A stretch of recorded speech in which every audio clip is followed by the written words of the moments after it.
নমস্কাৰ বন্ধুসকল, আজিৰ ভিডিঅ'ত আমি পঢ়িম 15 ছেপ্টেম্বৰ 2024 তাৰিখত অনুষ্ঠিত হোৱা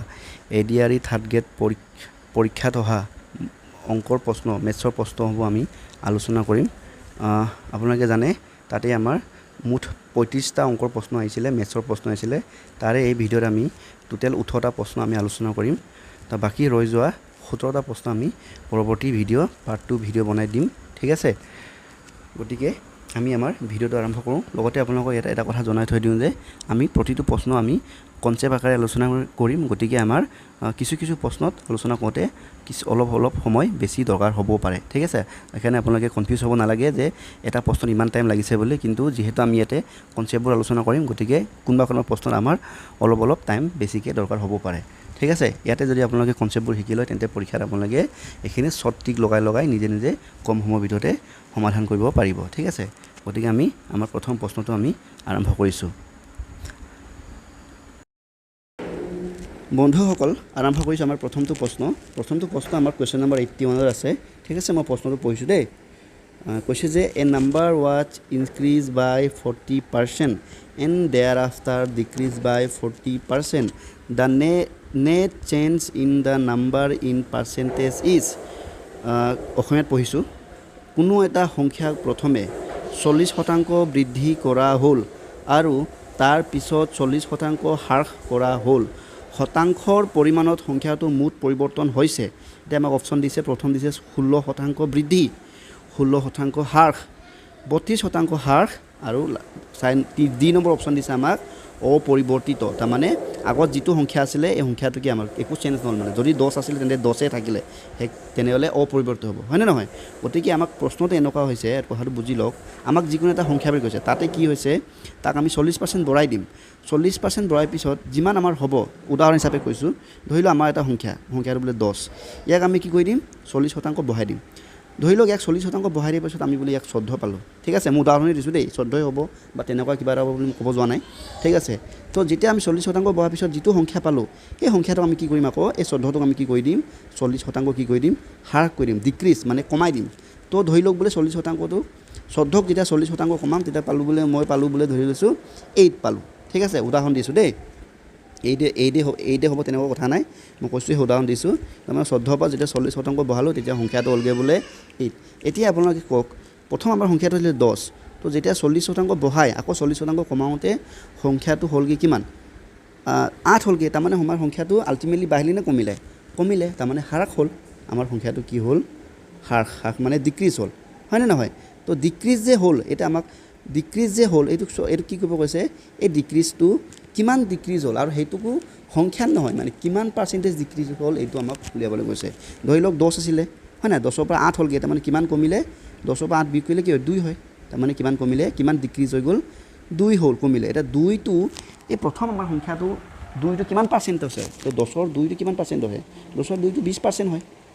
হয়নে নহয়। কৈছোঁ আৰু যেনিবা উদাহৰণ হিচাপে 10ৰ 2টো যেনিবা 20% হয়। এতেকে আমাক 20% কি হ'ব, উত্তৰটো কি হ'ব, 20% কমিলে বা 20% ডিক্ৰিজ হ'ল বা 20% আমি কি কৰিব লাগিব, হ্ৰাস হ'ল বুলি আমাৰ যিটো অপশ্যনত হ'ব এইটোৱে আমি দিব লাগিব। কিন্তু 20% হ'ব এইটো মই কোৱা নাই, আমি এটা অংকটো কৰি চাম, যিমান পাৰ্চেণ্ট হ'ব এইটো আমি সেইমতে আমি উত্তৰটো উলিয়াম, ঠিক আছে। নিশ্চয় বুজি পাইছে। অকণমান মই বস্তুটো কৈ ল'লোঁ, তেতিয়া অংকটো বুজি পাব কৈ যাওঁতে, ঠিক আছে। তো আমি এনেকৈ কৰিব লাগিব, আমি সংখ্যা এটাটো এতিয়া ধৰিব লাগিব নহয়, ঠিক আছে। আমাকতো যিকোনো এটা সংখ্যা বুলি কৈছে নহয়, গতিকে সংখ্যাটো আমি 100 বুলি ধৰিম, ঠিক আছে। 100 বুলি ধৰিলে কি হয়, আমাৰ সুবিধা হ'ব। মই সেইকাৰণে কৈছোঁ যেতিয়া পাৰ্চেণ্টেজ আছে নহয়, গতিকে 100টো ধৰিলে আমাৰ কাৰণে বহুত সুবিধা হয়। গতিকে আমি এনেকৈ লিখিম সলিউশ্যন, ঠিক আছে। তো লেট দ্য, বা অসমীয়াতে লিখোঁ, ধৰা হ'ল আমাৰ সংখ্যাটো, ধৰা হ'ল সংখ্যা, যিটো সংখ্যাৰ কথা কৈছে তাক আমি লৈছোঁ কিমান, সংখ্যাটো হ'ল 100, ঠিক আছে। এতিয়া চাওক, প্ৰথমে কি কৰিব লাগে, ইয়াক 40% বৃদ্ধি কৰিব লাগে। তো 40% যদি বৃদ্ধি কৰিব হয় তেন্তে আমি জানিব লাগিব যে 100ৰ 40% কিমান হয়। তো 100ৰ 40% 40 আমি জানোৱেই, হ'লে আমি কৰি দেখাব লাগিব। 100ৰ 40% কিমান হয়, 100 পূৰণ 40/100, হয়নে নহয়। পাৰ্চেণ্টেজ আমি এনেদৰে উলিয়াওঁ, নহয় পাৰ্চেণ্টেজৰ পৰা সংখ্যালৈ এনেদৰে উলিয়াওঁ, হয়নে নহয়। 0 আৰু 0 কেঞ্চেল, 0 আৰু 0 কেঞ্চেল থাকিলে কি 110 পূৰণ 4 ইজিকেলটো কি হয়, 40 হয়, ঠিক আছে। মই কৈছিলোঁ নহয় 40 হয় বুলি, হয়নে নহয়। এতিয়া চাওক, মানে 100ত 40% 40, আৰু যদি 40% বৃদ্ধি কৰিবলৈ কি হ'ব, তো 100ৰ 40% বৃদ্ধি যদি কৰে তেন্তে কি হ'ব আমাৰ 100 লগত 40 যোগ কৰিব লাগিব হয় নহয় তেতিয়া কি হ'ব 140 কথাটো বুজি পালে তাৰমানে 100ৰ 40% বৃদ্ধি কৰিলে কি হয়গে 140 হয় ঠিক আছে নেক্সট আমাক কি কৈছে বৃদ্ধি হৈ আমাৰ যিমান সংখ্যা পালো তাৰ পৰা আকৌ আমাক কি কৰিব লাগে 40% কমাব লাগে গতিকে আমাৰ সংখ্যাটো কি 140 গতিকে আমি প্ৰথমে কি কৰিব লাগিব 140 ৰ 40% আমি উলিয়াই লম তো 140 40% কি হ'ব 140 ইনটু ৰ মানে পূৰণ হয় নে নহয় 40/100 0 0 0 0 কেনসেল থাকিলে কি 14 পূৰণ 4 ইকুৱেল টু কি হয় 56 গতিকে 140 ৰ 40% কি হয় 56 হয় গতিকে এটা 140 ৰ 40% যদি মই যদি হ্ৰাস কৰোঁ কমাই দিওঁ তেন্তে ইয়াক কিমান কমাব লাগিব 140 পৰা 56 কমাব লাগিব গতিকে 140 মাইনাছ 56 140 পৰা 56 বিয়োগ কৰিলে হয় 84 ঠিক আছে কেলকুলেশ্যনটো আপোনালোকে ভালকৈ কৰি যাব চ' এতিয়া চাওক সংখ্যাটো আছিল আমাৰ 100ক যেতিয়া 40% বঢ়ালোঁ 140 হ'ল তাৰপৰা আকৌ যেতিয়া সংখ্যাটো 40% কমাই দিলোঁ ডিক্ৰিজ কৰিলোঁ হ্ৰাস কৰিলোঁ তেতিয়া সংখ্যাটো হ'লগৈ 84 তো আল্টিমেটলি আমাৰ সংখ্যাটো প্ৰথম সংখ্যাটো আছিলে 100 পৰা গৈ সংখ্যাটো হ'লগৈ 84 এতিয়া আপোনালোকে মোক ক'ব লাগে যে সংখ্যাটো আমাৰ যিটো আছিল কমিলে নে বাঢ়িলে মানে ইনক্ৰিজ হ'ল নে ডিক্ৰিজ হ'ল কমিলে তো কিমান কমিলে আমাৰ 100 পৰা এইটো কিমান কমিলে তো 100 পৰা এইটো বিয়োগ কৰিলে কিমান হয় 16 কমিলে হয়নে নহয় 16 কমিলে তো গোটেই 16টো আমাৰ উত্তৰ নহয় 16 যদি কমে তেন্তে কিমান শতাংশ কমিছে তাৰমানে এতিয়া আমি উলিয়াব লাগিব 16 কমিছে কৰ পৰা শতাংশ যেতিয়া উলিয়াব যাম 16 কমিছে কৰ পৰা 100 পৰা গতিকে 16/100 ইনটু 100 তেতিয়া কি হ'ব পাৰ্চেণ্টেজ ওলাই যাব গতিকে এই 100 এইবোৰ কেনচেল হৈ যাব থাকিলে কি 16% কি হৈ গ'ল আমাৰ ডিক্ৰিজ হৈ গ'ল 16% আমাৰ কি হৈ গ'ল সংখ্যাটোত কমি গ'ল বা 16% অসমীয়া লিখিলে হ্ৰাস হৈ গ'ল গতিকে 16% হ্ৰাস বা 16% ডিক্ৰিজ য'ত থাকিব এইটো হৈছে আমাৰ উত্তৰ গতিকে আমি অপশ্যনবোৰলৈ উভতি চাওঁ অপশ্যনবোৰ দেখিছা নাই অপশ্যন নম্বৰ বিত কি আছে আমাৰ 16% হ্ৰাস বা ইয়াতে ইংৰাজী 16% ডিক্ৰিজ এটা চাওক 16% বৃদ্ধিও আছে দেখিছে নাই 16% ইনক্ৰিজ বুলি আছে কিন্তু আমাৰ যিটো সংখ্যাটো কমিলেহে হয় নে নহয় তো গতিকে আমাৰ কোনটো হ'ব 16% ডিক্ৰিজটো হ'ব বা হ্ৰাসটো হ'ব ঠিক আছে এইটো আপোনালোকক কনফিউজ কৰিবৰ কাৰণে 16% বৃদ্ধিটো অপশ্যন দি দিছে ঠিক আছে সেইকাৰণে অকণমান সাৱধান হৈ কৰিলে উত্তৰটো ওলাই যাব নেক্সট আহিছোঁ কুৱেশ্যন 2 মানে নেক্সট প্ৰশ্নটো আৰু এইটো যিটো আমাৰ প্ৰশ্ন নম্বৰ এইটো 82 হ'ব ঠিক আছে ইয়াতে কৈছে if the average age of A B and C is 22 years and the average age of B and C is 23 years B and C is 25 years then find the age of A after 9 years from now ঠিক আছে অসমীয়াত পঢ়োঁ আমি ভালকৈ বুজি পাই যাম তেতিয়া যদি এ বি চিৰ গড় বয়স 22 বছৰ আৰু বি আৰু চিৰ গড় বয়স 25 বছৰ তেন্তে এতিয়াৰ পৰা 9 বছৰৰ পিছত এৰ বয়স কিমান হ'ব সুধিছে ঠিক আছে এইটো একদম চিম্পল হয় পটককৈ মন দিলে আপোনালোকে গম পাই যাব মানে বেছি টান নহয় এইটো এনেকুৱা হৈছে চাওক দেই ইয়াৰ আগতে আপোনালোকে হয়তো জানে গড় কেনেদৰে উলিয়ায় ধৰি লওক মই সংখ্যা কেইটামান লিখিছোঁ 4 2 8 6 দেখিছেনে এতিয়া সংখ্যা 4টা লিখিলোঁ এই 4টাৰ বোলে মোক বোলে গড় উলিয়াব লাগে তেতিয়া আপোনালোকে কেনেকৈ উলিয়ায় নিশ্চয় জানে নহয় আমি কি কৰিব লাগে গড় উলিয়ালে গোটেই সংখ্যাবোৰ আমি যোগ কৰোঁ 4 যোগ 2 যোগ 8 যোগ 6 হয়নে নহয় যিমানটা সংখ্যা যোগ কৰিলোঁ তাক আমি কি কৰিম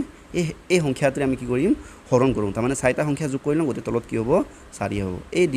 ডিভাইডেডটো কি বুজায় হৰণ বুজায় হয়নে নহয় বাই বুজায় বাইটোৱে হৰণ বুজায় গতিকে এইটো চাওক এই গোটেইগাল যোগ কৰিলে কি হয় 20/4 হয় নহয় 20/4 20ক 4ৰে হৰণ কৰিলে কি হয় 5 হয় কিমান হয় আনচাৰ 5 হয় এতিয়াকে 4286ৰ গড় কিমান মানে এভাৰেজ গড়টোক ইংৰাজীত এভাৰেজ হৈছে 5 হয়নে ঠিক আছে গতিকে এই পদ্ধতিটিকে আমি ব্যৱহাৰ কৰি পিনে এটা আমাৰ প্ৰশ্নটো সলভ কৰিম তো কি কৈছে যে আমাক এ বি চি এই তিনিজন ল'ৰাৰ গড় বয়স কিমান 22 বছৰ আকৌ বি আৰু চিৰ গড় বয়স কিমান 25 বছৰ গৈছে এতিয়া আমাক কি ল'ব লাগে এৰ বয়সটো উলিয়াই তাৰ 9 বছৰৰ পিছত কিমান হ'ব এইটো আমাক উলিয়াবলৈ কৈছে চাব দেই এতিয়া আমি ইয়াক এই বি চিৰ পৰা আৰম্ভ কৰিম বি আৰু চিৰ গড় বয়সৰ পৰা আৰম্ভ কৰিম আমি চাওক বিৰ বয়সটো যেনিবা মই বি বয়সটো বিয়ে ধৰিছোঁ আৰু চিৰ বয়সটো দুটাক যদি যোগ কৰি পিনি মই যদি 2ৰে হৰণ কৰোঁ তাৰমানে দুজনৰ বয়স হয়নে নহয় দুজনৰ বয়সটো মই যোগ কৰি যেতিয়া 2ৰে হৰণ কৰিম তাৰমানে তাৰ আমি কি পাম গড়টো পাম হয়নে নহয় বয়স দুটা যোগ কৰি যেতিয়া দুজন আছিলে কাৰণে দুজন যদি আমি হৰণ কৰোঁ আমি তাৰ কি পাম গড়টো পাম ইয়াৰ গড়টো কিমান বি আৰু চিৰ গড় বয়স কিমান বুলি কৈছে কিতাপত দি আছে আমাক 25 বুলি দি আছে হয়নে এটা চাব দেই এটা চাওক B C by 2 B plus C by 2 is equal to 20 5 এটা চাওক এই বাইটো কি বুজাই কৈছিলোঁ মই এই বাইটোৱে হৰণ বুজায় গতিকে যেতিয়া এই 2টোক মই এইটো ছাইডত লৈ যাম হয়তো আপোনালোকে জানে যোগ হৈ থকা সংখ্যা এটা সমান চিহ্নৰ বিপৰীত ফালে লৈ গ'লে বিয়োগ হয় বিয়োগ হৈ থকা সংখ্যা এটাক সমান চিহ্নৰ বিপৰীত ফালে লৈ গ'লে যোগ হয় একেদৰে পূৰণক সমান চিহ্নৰ বিপৰীত ফালে লৈ গ'লে হৰণ হয় আৰু হৰণক সমান চিহ্নৰ বিপৰীত ফালে লৈ গ'লে পূৰণ হয় এটা চাওক 2টো কি কৰি আছে বি আৰু চিৰ লগত হৰণ কৰি আছে 2টোক মই যদি এইফালে লৈ যাওঁ তেতিয়া কি হ'ব এইফালে বিপৰীত ফালে থকা সংখ্যাটোৰ লগত 2টা কি কৰিবগৈ হৰণ আছিলে নহয় গতিকে এইফালে পূৰণ কৰিবগৈ ঠিক আছে এইটো খাব এই পদ্ধতিটো খাব গতিকে ইয়াতে বি প্লাছ চি থাকি গ'ল ইয়াৰ আগৰ পৰা কি আছে 25 আছে হয়নে নহয় তো যেতিয়া এই 2টো এইফালে লৈ যাম 2টো এইফালে কাৰণ সিহঁতৰ লগত হৰণ কৰি আছিলে নহয় এইফালে 25ৰ লগত কি কৰিব পূৰণ কৰিব ঠিক আছে এতেকে B plus C equal to কি হ'ব 25 ইনটু 2 25 ইনটু 2 মানে কি 50 তাৰমানে আমি কি পাইছোঁ B plus C equal to 50 মানে বি আৰু চিৰ বয়সটো যোগ কৰিলে কিমান হয় আমাৰ উত্তৰ 50 হয় হৈ গ'ল ইয়ালৈকে ঠিকে আছে নেক্সট আমাক এতিয়া এই প্ৰথমটোলৈ উভতি যাম আমাৰ তিনিজনৰ আমাক গড় দিছিলে নহয় মানে এ বি চি তিনিজনৰ গড় কিমান 22 গতিকে এ বি চি গড়টো কেনেকৈ উলিয়াম A plus B plus C divided by 3 হ'ব লাগিব কাৰণ ইয়াত তিনিজনৰ বয়স আমি যোগ কৰিছোঁ নাই তিনিজনৰ গড় উলিয়াইছোঁ কাৰণে ডিভাইডেড বাই 3 হ'ব ইজিকেল টু সিহঁতৰ গড় আৰু সিহঁতৰ গড়টো কিমান 22 হয়নে নহয় আমাক কিতাপত মানে প্ৰশ্নত দিয়া আছে কিমান 22 বুলি দিয়া আছে এতিয়া কি একেদৰে এ বি চি লগত তিনিটোৱে কি কৰি আছে হৰণ কৰি আছে গতিকে এ প্লাছ বি প্লাছ চি হয়নে ইজিকেল ইয়াত আগৰ পৰা 22 আছে এই তিনিটোক মই যদি এই ছাইডত লৈ গ'লে কি কৰিবগৈ সি যিহেতু ইয়াত হৰণ হৈ আছিলে সেইফালে আহি পিনে কি কৰিবগৈ পূৰণ কৰিব দেখিছে নহয় A plus B plus C equal two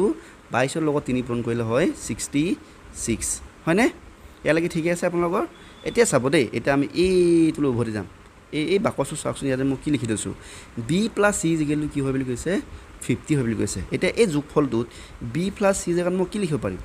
50 লিখিব পাৰিম কথাটো বুজি পাইছে নাই মানে আমি কেনেকৈ লিখিব পাৰোঁ কেতিয়াবা কি হয় আমি 15ক 10 যোগ 5 লিখিব পাৰোঁ হয়নে নহয় 15 জেগাত 10 যোগ 5 লিখিব পাৰোঁ নে নোৱাৰোঁ তাৰমানে 15ৰ জেগাত মই কি লিখিব পাৰোঁ 10 যোগ 5 একেদৰে 50 জেগাত আমাক কি দিয়া আছে বি প্লাছ চি দিয়া আছে নে গতিকে বি প্লাছ চি জেগাত মই কি লিখিম 50 লিখিম গতিকে এ প্লাছ বি প্লাছ চি জেগাত মই কি লিখিম 50 ইজিকেল টু 66 হয়নে এতিয়া এ প্লাছ 50 এতিয়া এই প্লাছ 50টো মই সেই ছাইডত লৈ গ'লে প্লাছ 50টো এইফালে গ'লে কি হ'ব মাইনাছ 50 হৈ যাব হয়নে নহয় গতিকে সমান ইয়াৰ আগৰ পৰা 66 আছে এই প্লাছ 50টো এই ছাইডত লৈ গ'লোঁ গতিকে কি হ'ব মাইনাছ 50 হৈ গ'ল এতেকে এই ইজিকেলটো কি কৈছোঁ মই এই ইজিকেলটো কি হ'ব আমাৰ 66 পৰা 50 বিয়োগ কৰিলে কিমান হয় আমাৰ উত্তৰ 16 হ'বনে 16 হ'ব ঠিক আছে তাৰমানে এইটো হৈছে এৰ বয়স কেতিয়াৰ বয়স এতিয়াৰ বয়স এইটো বৰ্তমানৰ বয়স এৰ বৰ্তমানৰ বয়স হৈ গ'ল হয়নে নহয় এতিয়া চোৱা এই বয়সটো পালোঁ এতিয়া এৰ আমাক কি উলিয়াব কৈছে এৰ 9 বছৰৰ পিছত তো 9 ইয়েৰ্ছৰ পাছত কি হ'ব যিহেতু এতিয়া বয়স কিমান 16 9 বছৰ পিছত 9 যোগ কৰিব লাগিব 16 যোগ 9 হৈ যাব ইজিকেলটো কি হ'ব 25 ইয়েৰ্ছ বা 25 বছৰ এতিয়া 9 বছৰ পিছত এৰ বয়স কিমান হ'ব 25 বছৰ তো আমাৰ 25 য'ত থাকিব এতিয়া আমাৰ হ'ব উত্তৰ চাওক আমাৰ এ নম্বৰ 25 আছে গতিকে আমাৰ আনচাৰ কি হ'ব 25 ইয়েৰ্ছ ঠিক আছে আশা কৰিছোঁ নিশ্চয় আপোনালোকে বুজি পাইছে গৈছোঁ পৰৱৰ্তী প্ৰশ্নলৈ পৰৱৰ্তী প্ৰশ্নটোৱে কৈছে যে দ্য স্মলেষ্ট এমং ৰুট এইটোক ৰুট বুলি কয় ইংৰাজী ৰুট বুলি কয় অসমীয়াত বৰ্গমূল বুলি কয় বৰ্গমূল 2 ভাগৰ 1 বৰ্গমূল 3 ভাগৰ 1 বৰ্গমূল 4 ভাগৰ 1 বৰ্গমূল 3 ভাগৰ 2 ঠিক আছে এই ইয়াতে অসমীয়াত চাওক বৰ্গমূল ৰুট 1/2 ৰুট 1/3 ৰুট 1/4 আৰু ৰুট 2/3 ন্যূনতম মানৰ সংখ্যাটো হৈছে কি বুলি কৈছে দেই ইয়াত আটাইতকৈ কম ভেলু থকা সংখ্যাটো কি এতিয়া চাওক 1/2 মানে কি হয়তো আপোনালোকে জানে 1/3 মানে কি 0.5 হয় হয়নে নহয় ইয়াত যদি কৈ দেখাব হয় 1ক 2ৰে হৰণ কৰিব লাগিব পইণ্টটো দিলে ইয়াত 0 হ'ব 5 দিলে 2 5 গুণ 10 গতিকে 0.5 হয়নে একেদৰে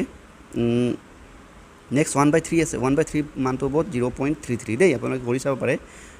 1ক যেতিয়া 3ৰে কৰিবা ন 0.33 এনেকৈ হ'ব ঠিক আছে একেদৰে নেক্সট আছে 1/4টো মান হ'ব 1.25 হ'ব ঠিক আছে নেক্সট আমাৰ কি 2/3 ঠিক আছে 2/3 যেতিয়া আমি কৰিম 2ক যেতিয়া 3ৰে কৰিম তেতিয়া কি হ'ব 0.66 হ'ব হয়নে কৰি চাব পাৰে আপোনালোকে এইটো কৰি চাব মানে কি হয় মানে ওপৰৰ ওপৰটোকৈ ল'ব এই লবটোক সৰুটোৰে হৰণ কৰি চাব ঠিক আছে এতিয়া চাব ইয়াৰ ভিতৰত আটাইতকৈ সৰু কোনটো ইয়াৰ ভিতৰত আটাইতকৈ সৰুটো হৈছে এইটো 0.25 হয়নে নহয় বাকীবোৰতো বাকীবোৰ ইয়াৰ মানটো বাকীবোৰ ডাঙৰেই হয় আৰু এটা কথা আপোনালোকে গম পাব সংখ্যা এটাক যেতিয়া আপোনালোকে বৰ্গমূল কৰে তাৰ মানটো আৰু কমি যায় ধৰি লওক মই যেনিবা 4 বৰ্গমূল কৰিছোঁ তো ইয়াৰ উত্তৰটো কি 2 হয়নে নহয় গতিকে 4 যেতিয়া বৰ্গমূল কৰা হ'ল 4টো গৈ কি হ'লগৈ 2 হ'লগৈ নাই কমিয়েলেহে গতিকে এইকেইটাকো যদি মই বৰ্গমূল কৰি দিওঁ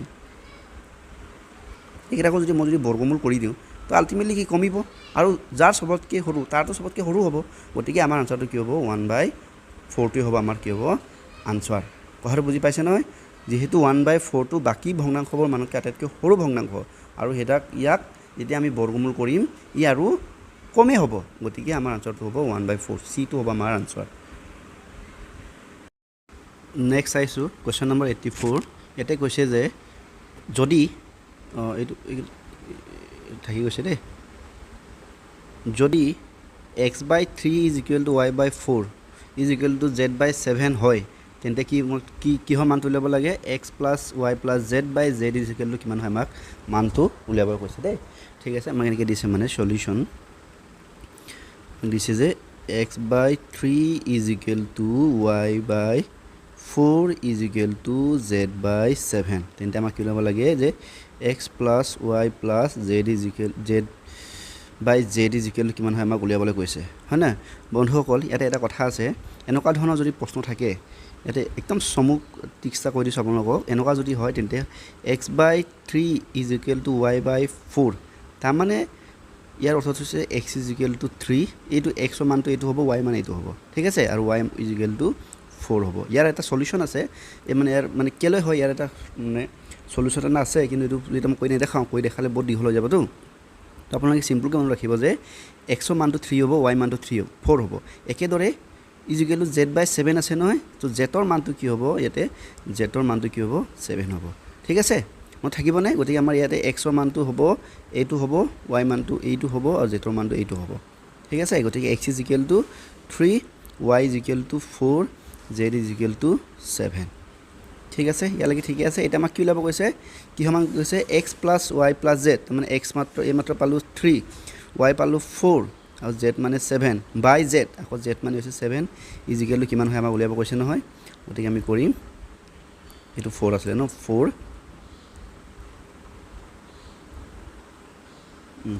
ঠিক আছে গতিকে 4 3 7 7 7 14/7 7 1 = 7 7 2 = 14 7 × 8 7 2 × 14 এতিয়া কি আমাৰ উত্তৰ কিমান হৈ গ'ল 2 তো 2টো কোনটো অপশ্যন আছে চাওঁ এতিয়া আমাৰ অপশ্যন নম্বৰ 8 আছে হ'ব আমাৰ অপশ্যন এ হ'ব ইয়াৰ আনচাৰ এতিয়া আহিছোঁ পৰৱৰ্তী প্ৰশ্নলৈ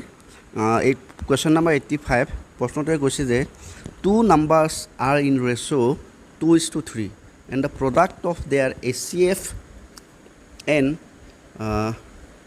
LCM is 96 the sum of 2 numbers is ঠিক আছে অসমীয়াটো পঢ়িছোঁ দুটা সংখ্যাৰ 2:3 অনুপাতত আছে আৰু সিহঁতৰ গসাগু আৰু লসাগুৰ পূৰণফল 96 সংখ্যা দুটাৰ যোগফল হৈছে মানে সংখ্যা দুটাৰ যোগফল কিমান হ'ব সুধিছে ঠিক আছে বন্ধুসকল ইয়াতে আমি এটা কথা জানিব লাগিব দেই মানে দুটা সংখ্যা এনেকুৱা হয় আমাৰ ওচৰত ফৰ্মুলা এটা আছে ফৰ্মুলাটো জানিব লাগিব দেই এই প্ৰশ্নটো কৰিবৰ কাৰণে আমাৰ ফৰ্মুলা এটা গম পাব লাগিব ফৰ্মুলাটো এনেকুৱা ধৰণৰ হয় ধৰি লওক আমাৰ ওচৰত দুটা সংখ্যা আছে হা ধৰি লওক এটা সংখ্যা x আনটো সংখ্যা আছে y ঠিক আছে মই এনেকৈ উদাহৰণটো দিছোঁ আৰু এটা কথা মন কৰিব x ধৰি লওক x আৰু y বোলে লসাগু LCM লসাগুটোক LCM কয় ন LCMটো বোলে a ঠিক আছে উদাহৰণে দিছোঁ দেই আৰু x আৰু y বোলে HCF গৰিষ্ঠ সাধাৰণ গুণিতকটো বোলে b ঠিক আছে তেতিয়া কি হয় ফৰ্মুলাটো কি হয় x * y মানে সংখ্যা দুটাৰ পূৰণফলটো সদায় কি হয় এই সংখ্যা দুটাৰ LCM * কি হয় HCF হয় ঠিক আছে তাৰ মানে যদি x * যদি y হয় অকণ ভালকৈ লিখি দিছোঁ x * y টো কি হয় LCM টো আমি কি লৈছোঁ a লৈছোঁ নাই a * আৰু HCF টো কি হয় b হয় তাৰ মানে ফৰ্মুলাটো যদি লিখিব যাওঁ ফৰ্মুলাটো এনেকুৱা ধৰণৰ হয় দুটা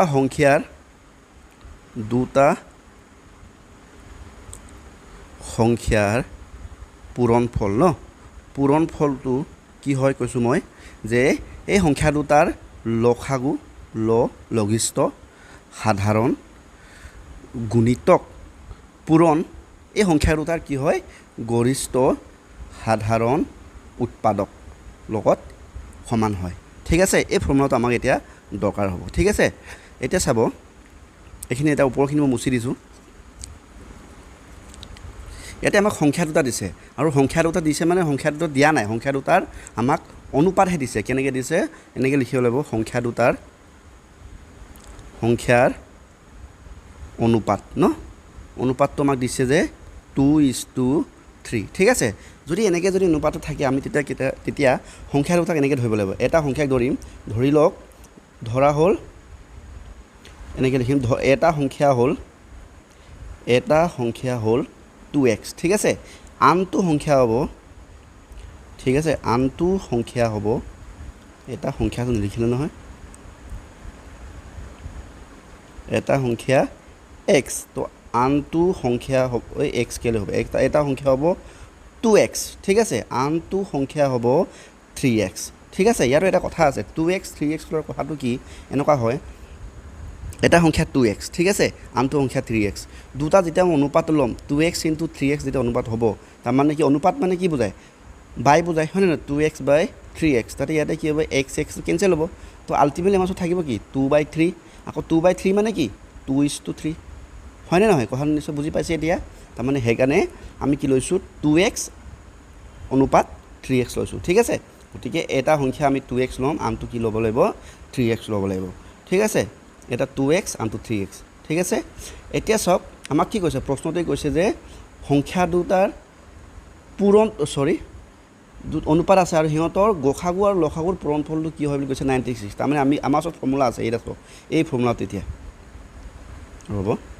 এইটো ফৰ্মুলাতে দৰকাৰ হ'ব আমি কি জানো যে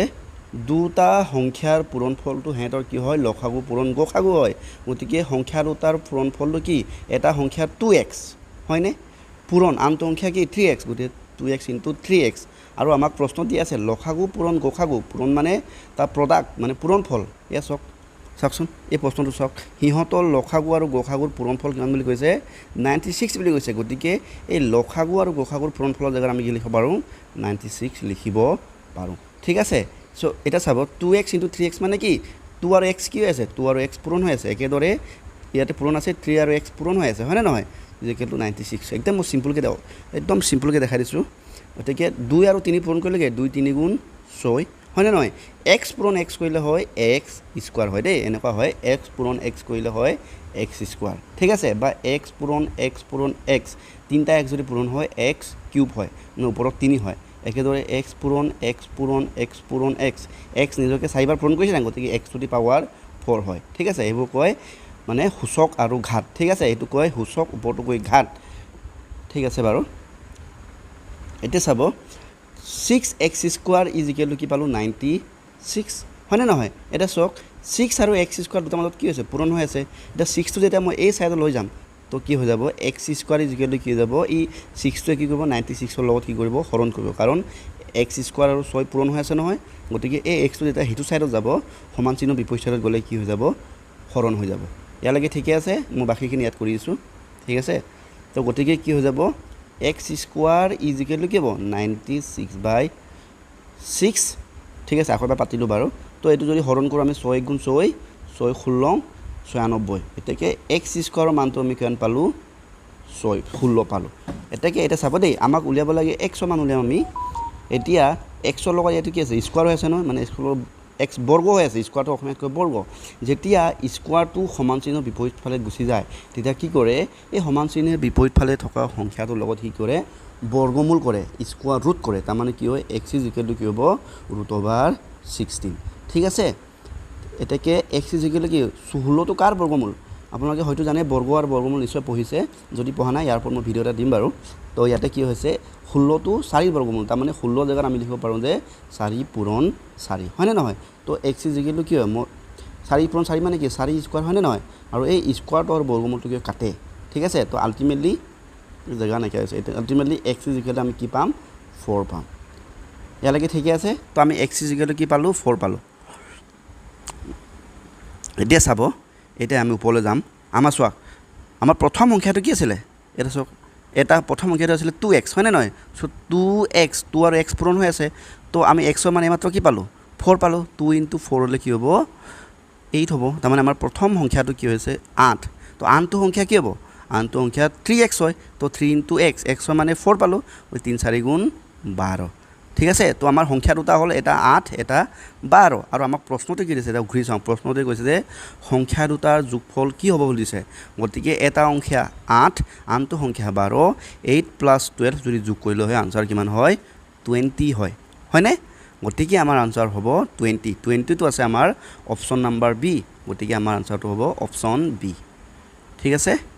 আশা ৰাখিছোঁ আপোনালোকে বুজি পাইছে কথাখিনি বৰ বেছি টান নহয় অকণমান মন দিলে হ'ল কিছুমান সৰু সৰু কনচেপ্ট সোমাই আছে এই কনচেপ্টখিনি গম পালেই হ'ল ঠিক আছে নেক্সট প্ৰশ্নলৈ গৈছোঁ কুৱেশ্যন নম্বৰ 86 কৈছে যে দ্য ভেলু অফ মানে এইটো হৈছে বৰ্গমূল ইয়াত যদি 3 থাকে এইটো কয় ঘনমূল দেই বৰ্গমূল এইটো হয় বৰ্গমূলৰ চিনটো এনেকুৱা হয় আৰু এইটো হয় ঘনমূল চিম্বলটো এই ৰুট অভাৰ ভিতৰত এনেকৈ তিৰি থাকে ঠিক আছে বৰ্গমূলৰ ইংৰাজীত কয় স্কোৱাৰ ৰুট ঘনমূলক কয় কিউব ৰুট ঠিক আছে এটা চাব আমাক কি দিছে এই ঘনমূলৰ ভিতৰত কি আছে 8 স্কোৱাৰ আছে হয়নে ইয়াৰ মান আমাক উলিয়াবলৈ গৈছে গতিকে চক এইটো ঘনমূল 8 স্কোৱাৰ মানে কি 8 স্কোৱাৰ মানে ইয়াৰ অৰ্থটো বুজায় 8টোৱে নিজকে কেইবাৰ পূৰণ কৰিছে দুবাৰ মানে 8 পূৰণ 8 হয় নহয় ইজিকেল টু ঘনমূল 8 গুণ 64 ইয়ালৈকে ঠিকে আছেনে এতিয়া চাব আকৌ দেই মন কৰিব 64 মই কেনেকৈ লিখিব পাৰোঁ 64ক মই 4 পূৰণ 4 লিখিব পাৰোঁ মন দিবচোন 4 গুণ 4 পূৰণ 4 মানে কি 4 গুণ 16 পূৰণ 4 কৰিলে কি হয় 64 হয় হয়নে এতিয়া চাব দেই ঘনমূল 4 এটা 4 to the 4 two the power কি লিখিব 3 লিখিব পাৰোঁ হয়নে নহয় এতিয়া চাওক এইটো 3 ঘনমূল এইটো 3 গতিকে এই দুটা কি হয় কেনচেল হয় এতিয়া আল্টিমেটলি আমাৰ ওচৰত থাকিলে কি 4 গতিকে আমাৰ উত্তৰ হ'ব 4 ঠিক আছে 4 কোনটো অপশ্যন আছে চাব লাগিব এতিয়া 4টো আছে আমাৰ অপশ্যন নম্বৰ ডি গতিকে আমাৰ আনসাৰ হ'ব অপশ্যন ডি ঠিক আছে বৰ্গ আৰু বৰ্গমূলটো আপোনালোকে পাৰিলে অকণমান চাই ল'ব মই ভিডিঅ' এটা বনাই দিম বাৰু ঠিক আছে নেক্সট গৈছোঁ আমাৰ কুৱেশ্যন নম্বৰ 87 অসমীয়া ইংৰাজীটো বাদ দিয়ক আমি সদায় অসমীয়াটোকে পঢ়িছোঁ কোনো এক ব্যৱসায় প্ৰতিষ্ঠানত ধন বিনিয়োগ কৰিলে এমাহৰ অন্তত এই ধন দুগুণ পৰিমাণ হয়গৈ কিন্তু প্ৰতিষ্ঠানটোৱে প্ৰতিবাৰ ধন দুগুণ হ'লেই 120 টকা কাটি ৰাখে এজন মানুহে প্ৰতিষ্ঠানটোত 105 টকা বিনিয়োগ কৰে আৰু কোনো অধিক বিনিয়োগ নকৰাকৈ ইয়াক 3 মাহলৈ চলাই নিয়ে 3 মাহৰ অন্তত মানুহজনৰ মুঠ আয় কিমান এইটো দিছে দেই তাৰমানে এজন মানুহে 105 টকা বিনিয়োগ কৰিলে কিন্তু বিনিয়োগ কৰা চিষ্টেম তেনেকুৱা হয় ই যদি এমাহমান যদি ৰাখি দিয়ে নহয় 1 মান্থ ঠিক আছে এমাহমান ৰাখিলে পইচাটো কি হয় দুগুণ হয় তো তাৰমানে ইয়াৰ কি হ'ব দুগুণ যদি কৰোঁ কি হ'ব এমাহমান মূৰত ইয়াৰ পইচাটো হ'বগৈ 200 কিমান হ'ব 210 টকা হ'ব ঠিক আছে 210 টকা যদি হয় আকৌ কৈছে যে এই প্ৰতিষ্ঠানটোৱে মানে যিটো কোম্পানীত মানে বিনিয়োগ কৰিছে এই বিনিয়োগটোৱে কিন্তু পইচা দুগুণ কৰাৰ নামত কিমান টকা পইচা কাটে 120 টকা কাটে কথাটো বুজিছেনে মানুহজনে 105 টকা ৰাখিছিলে এমাহ মূৰত তেওঁ পইচা দুগুণ হৈ 210 টকা হ'ল হয়নে নহয় কিন্তু কোম্পানীয়ে তাৰ দুগুণ কৰি দিয়াৰ বাবদ কেইটকা কাটিলে 120 টকা কাটিলে তো মানুহজনৰ ওচৰত থাকিলে কিমান মানুহজনৰ ওচৰত থাকিলে ইয়াতে চাব মানুহজনৰ ওচৰত থাকিলে ৰ'ব দেই 0 এইফালে 90 টকা থাকিলে ন 90 টকা থাকিলে ঠিক আছে এতিয়া আকৌ 90 টকাটো 2 নম্বৰ মাহত আকৌ যেতিয়া নিলে তো মানুহজন এইটো সেকেন্ড মন্থ মানে 2 নম্বৰ মন্থত কি হ'ব পইচাটো আকৌ দুগুণ হ'ব দুগুণ হোৱাৰ লগে পইচাটো কিমান হ'ব তেওঁৰ 180 টকা হ'ব নিশ্চয় কথাটো বুজি পাইছে কিন্তু যেহেতু তেওঁ দুগুণ কৰিলে তাৰ বাবদ তেওঁলোকে কেইটকা কাটিলে আকৌ 20 টকা কাটিলে হয়নে তো আল্টিমেটলি 120 টকা কটাৰ পিছত তেওঁলোকৰ থাকিলে কিমান মানুহজনৰ ওচৰত থাকিলে 60 টকা হয়নে এতিয়া ওলাব আৰু লাষ্ট এই 60 টকাটো 3 নম্বৰ মাহত কাৰণ 3 মাহলৈকে ৰাখিলে কৈছে নহয় 3 মান্থ 3 নম্বৰ মাহত আকৌ দুগুণ হ'ল দুগুণ হোৱাৰ লগে কেইটকা হ'ল তেওঁৰ 120 টকা হৈ গ'ল হয়নে নহয় আকৌ যে ইয়াত যে 120 টকা হ'ল তাৰ পাছত তেওঁলোকে যে আকৌ দুগুণ কৰি দিয়ে প্ৰতিবাৰে 120 টকা কাটে তো এবাৰো তেওঁলোকে কি কৰিলে 120 টকা কাটিলে তো থাকিলে কি 120 টকা বা 120 টকা আহিলে শূন্য থাকিব গতিকে মানুহজনৰ একো আয় নাথাকিলে মানে 3 মাহৰ মূৰত তেওঁৰ পইচা কি হৈ গ'ল জিৰ' হৈ গ'ল গতিকে আনসাৰটো হ'ব ডি কথাটো বুজি পাইছে নহয় এইটো একদম চিম্পল আপোনালোকে নিজে কেলকুলেশ্যন কৰি চাব তেতিয়া আপোনালোকে গমেই পাই যাব ঠিক আছে তো অপশ্যন 87 আনসাৰ হ'ব বি 0 টকা এতিয়া আহিছোঁ কুৱেশ্যন নম্বৰ 88 আমাৰ next question count the prime number between 80 to 80 and 100 মানে 80 পৰা 100 ভিতৰত কিমানটা মৌলিক সংখ্যা আছে এইখিনি আমাক উলিয়াব কৈছে দেই অসমীয়াত এইটো কৈছে 80 আৰু 100 মাজত অৱস্থিত মৌলিক সংখ্যা কিমানটা সুধিছে ঠিক আছে আপোনালোকে হয়তো জানে মৌলিক সংখ্যা মানে কি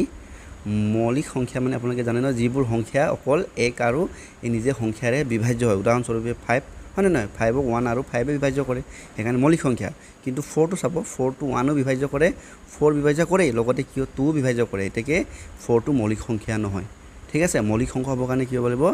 1 আৰু নিজে সংখ্যাটোহে 1 আৰু নিজে সংখ্যা ধৰি উদাহৰণস্বৰূপে 5 5 টো নিজে সংখ্যা কি হ'ব 5এ হ'ব গতিকে 1 আৰু 5এ বিভাজ্য কৰে আৰু বেলেগে বিভাজ্য নকৰে গতিকে এনেকুৱা সংখ্যাক আমি মৌলিক সংখ্যা আমি কম এতিয়া আমাক কি কৈছে যে 80 ৰ পৰা মানে 80 ৰ পৰা 100 ৰ ভিতৰত কিমানটা মৌলিক সংখ্যা আছে বুলি আমাক সুধিছে গতিকে আপোনালোকে চাব 80 ৰ পৰা 100 ৰ ভিতৰত মৌলিক সংখ্যা আপোনালোকে 83 টো পাব ঠিক আছে 89 টো পাব আৰু 97 এই তিনটা সংখ্যাই মৌলিক ইয়াৰ বাকি যত যিমান নম্বৰ আছে আটাইবোৰ কি হ'ব মৌলিক নহয় মানে 1 আৰু নিজে সংখ্যা বিভাজ্য হোৱাৰ উপৰিও বেলেগ সংখ্যা আৰু সেই সংখ্যাবোৰক বিভাজ্য কৰে ঠিক আছে যেনেকৈ উদাহৰণস্বৰূপে মই যদি 81 লওঁ 81 টো কি হয় 3 ৰে বিভাজ্য কৰে 1 ৰে বিভাজ্য কৰিবই লগতে 81 বিভাজ্য কৰিব লগতে ই কি 3 ৰে বিভাজ্য কৰে ঠিক আছে তো এনেকুৱা ধৰণৰ কথা গতিকে কিন্তু এই 83 ঠিক আছে 89 আৰু 97 এই তিনটা এনেকুৱা সংখ্যা যাক নেকি 1 আৰু নিজে সংখ্যাটো কি 83 বা 1 আৰু 89 97 1 আৰু 97 নেহেতি বিভাজ্য কৰে বাকি আৰু কোনেও হেতক বিভাজ্য নকৰে সেই গতিকে হেতে মৌলিক সংখ্যা গতিকে এনেকুৱা সংখ্যা আমি কিমানটা পালো তিনটা পালো গতিকে আমাৰ আনসাৰ হ'ব তিনটা থকা অপচনটোত গতিকে অপচনটো আছে সি নম্বৰত তো সি টো হ'ব আমাৰ আনসাৰ এতিয়া আহিছো আমাৰ নেক্সট প্ৰশ্ন question number 89 find da value of 10 to the power 7 divided by 10 to the power 2 plus 10 to the power 3 into 10 to the power 2 divided by 10 to the power 5 ঠিক আছে তাৰ মানে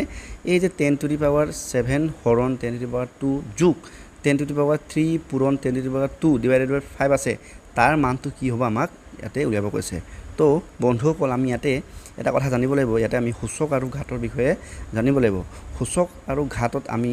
কেইটামান ফৰ্মুলা পাইছিলো তাৰ ইয়াত দুটা ফৰ্মুলা ব্যৱহাৰ হ'ব ফৰ্মুলা দুটা এনেকুৱা ধৰণৰ হয় x to the power m into x to the power n যদি হয় তাৰ উত্তৰটো হয় x to the power m into n ঠিক আছে আৰু নেক্সট আমাৰ ফৰ্মুলা এটা আছে x to the power m হৰণ x to the power n যদি হয় তাৰ ফৰ্মুলাত উত্তৰটো হয় x to the power n এইবোৰ কি হয় এটা মই দেখাই দিছো ধৰি লওক আমাৰ এনেকুৱা হয় যেনিবা 7 to the power 4 into 7 to the power 2 ঠিক আছে অকমান এটা মন দিয়ক এই যে মই লিখিলো এই সংখ্যাটো এটা কি হয় এটো এক্সপোনেনশিয়াল নাম্বাৰ হয় ঠিক আছে তো এই নাম্বাৰটো ইয়াত তলত থকা এটো কয় ভূমি ঠিক আছে বা এটো কয় ইয়াক কয় সূচক ইয়াক কি বুলি কয় সূচক আৰু ইয়াক আমি পঢ়োতে পাৱাৰ বুলি পঢ়ো দে 7 ৰ পাৱাৰ কিমান বুলি ক'লে 4 হয় নে নহয় তো ইয়াৰ নামটো হৈছে ঘাত মানে 7 ৰ ইয়াতে ঘাত কিমান 4 ঠিক আছে আকৌ মন কৰিব এইটো 7 টো হৈছে সূচক ঘাতটো হৈছে 4 একেদৰে ইয়াত সূচক কি 7 এই দুই নম্বৰটো ইয়াৰ সূচক হৈছে 7 ঘাত হৈছে 2 আৰু ইয়াৰ সূচক হৈছে 7 ঘাত হৈছে 4 তো এনেকুৱা যদি হয় যদি সূচকবোৰ সেম হয় তেন্তে মাজৰ ঘাতবোৰ আৰু বেলেগ যদি হয় আৰু হেন্তৰ মাজত যদি পূৰণ যদি হৈ থাকে তেন্তে ফৰ্মুলাই কয় যে x to the power m into x to the power n ইয়াতে সূচক কেটা সেম দেখিছা নহয় xx হয় না নহয় গতিকে ফৰ্মুলা মতে কি হয় 7 to the power যেটো পূৰণ আছে না গতিকে এই ঘাত দুটা কি হয় যোগ হৈ যায় 4 plus 2 হয় which is equal to কি 7 to the power কি হৈ যাব 4 যোগ 2 হলে কি হয় 6 হয় গতিকে 7 to the power 6 হ'ব ঠিক আছে একেদৰে যদি ইয়াৰ যদি মই উদাহৰণটো যদি লওঁ 7 to the power 4 একে এবাৰ লৈছো হৰণ 7 to the power 2 এটা সব এই এক্সপোনেনশিয়াল নাম্বাৰবোৰ দুটাৰে সূচকবোৰ সেম 7 আৰু ঘাতবোৰ বেলেগ আৰু হেতৰ মাজত কি হৈ আছে হৰণ হৈ আছে তেনেকুৱা ক্ষেত্ৰত কি হৈ যাব এটো 7 to the power এই ঘাতবোৰ কি হ'ব বিয়োগ হৈ যাব 4 minus 2 হৈ যাব which is equal to 7 to the power 2 হ'ব বা 7 স্কয়াৰ 2 টুক আমি স্কয়াৰ বুলি পঢ়ো ঠিক আছে তো এই ফৰ্মুলা দুটা আমাৰ এতিয়া এই ফৰ্মুলা দুটা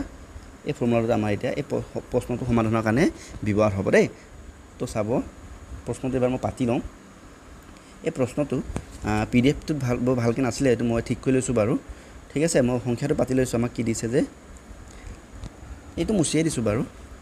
মানে দিগদাৰ কৰিছে নহয় ঠিক আছে ইয়াতে মই পাতি দিছো আমাক কি দিছে 10 to the power 7 এটো পঢ়ে 10 to the power 7 divided by 10 to the power 2 হয়নে ব্র্যাকেট ক্লোজ কৰিছে প্লাস আকৌ দিছে 10 to the power 3 ইনটু কি দিছে 10 to the power 2 bracket close হয়নে নহয় ডিভাইডেড বাই এইটো বাই হয়নে নহয় ডিভাইডেড বাই কি দিছে 10 টু দি পাৱাৰ 5 ঠিক আছে এতিয়া চাওক এই দুটা কি হৈছে 10 টু দি পাৱাৰ 7 হৰণ 10 টু দি পাৱাৰ 2 ইয়াতে সূচককেইটা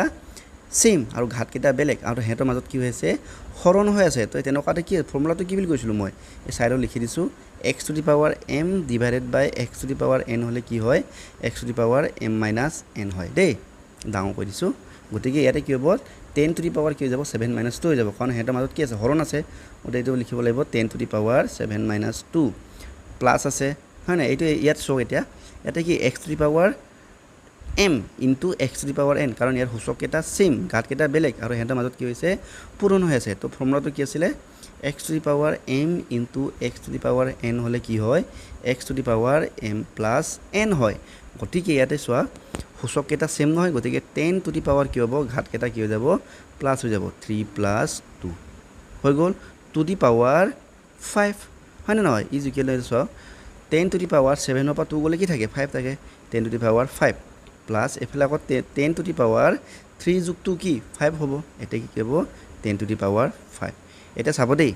ওপৰত দুটা কি পালো 10 to the power 5 plus 10 to the power 5 এটা চাব ইয়াতে মই এটা বস্তু দেখাইছো 3 যোগ 3 মই কি লিখিব পাৰো 2 পূৰণ 3 লিখিব পাৰো হয় নে নহয় তাৰ মানে 3 যোগ 3 হলে 6 হয় বা 2 পূৰণ 3 কৰিলে 6 একেদৰে 5 যোগ 5 মই কি লিখিব পাৰো মই লিখিব পাৰো 2 পূৰণ 5 তাৰ মানে 5 তে দুবাৰ যোগ হৈছে না গতিকে 2 5 ৰ লগত দুগুণ হৈছে হয় না দুটাতে 10 10 হয় নে নহয় একেদৰে ইয়াতে মই 5 10 to the power 5 plus 10 to the power 5 মই কি লিখিব পাৰো 2 পূৰণ কি লিখিব পাৰো 10 টু দি পাৱাৰ 5 লিখিব পাৰো কাৰণ দুটা যোগ হৈ আছে না গতিকে 2 পূৰণ 10 টু দি পাৱাৰ 5 লিখিব পাৰো এইদৰে আমি এটা ইয়াতে লিখিম এই 10 to the power 5 plus 10 to the 5 to the power 5 ৰ জাগাত কি লিখিম 2 into 10 to the power 5 by 10 to the power 5 এটা চক 2 পূৰণ 10 টু দি পাৱাৰ 5 হৈ গ'ল 10 টু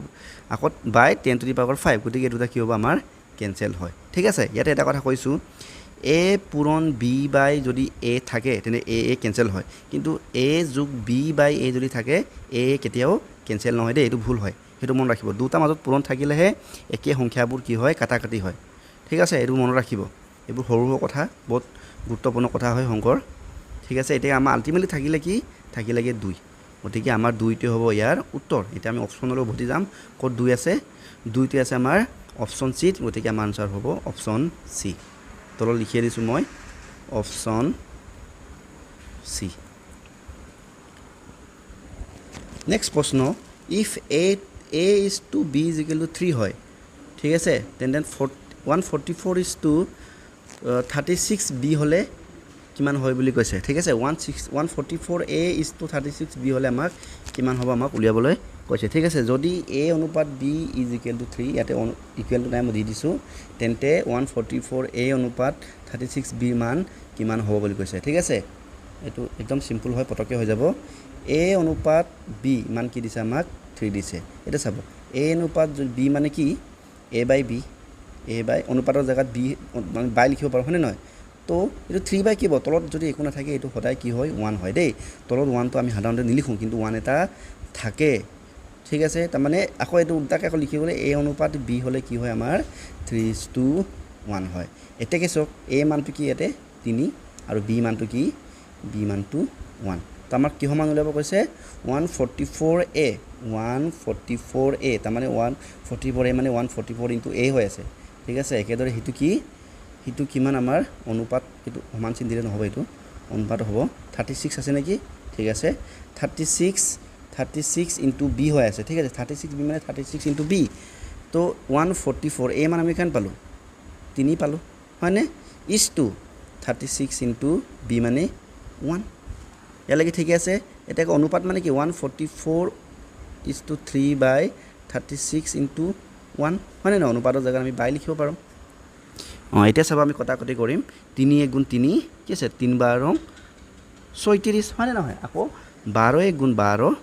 হয় না 12 12 144 তো আলটিমেটলি আমাৰ ওচৰত থাকিলে কি তলত 1 থাকিলে তাৰ মানে কি 14 by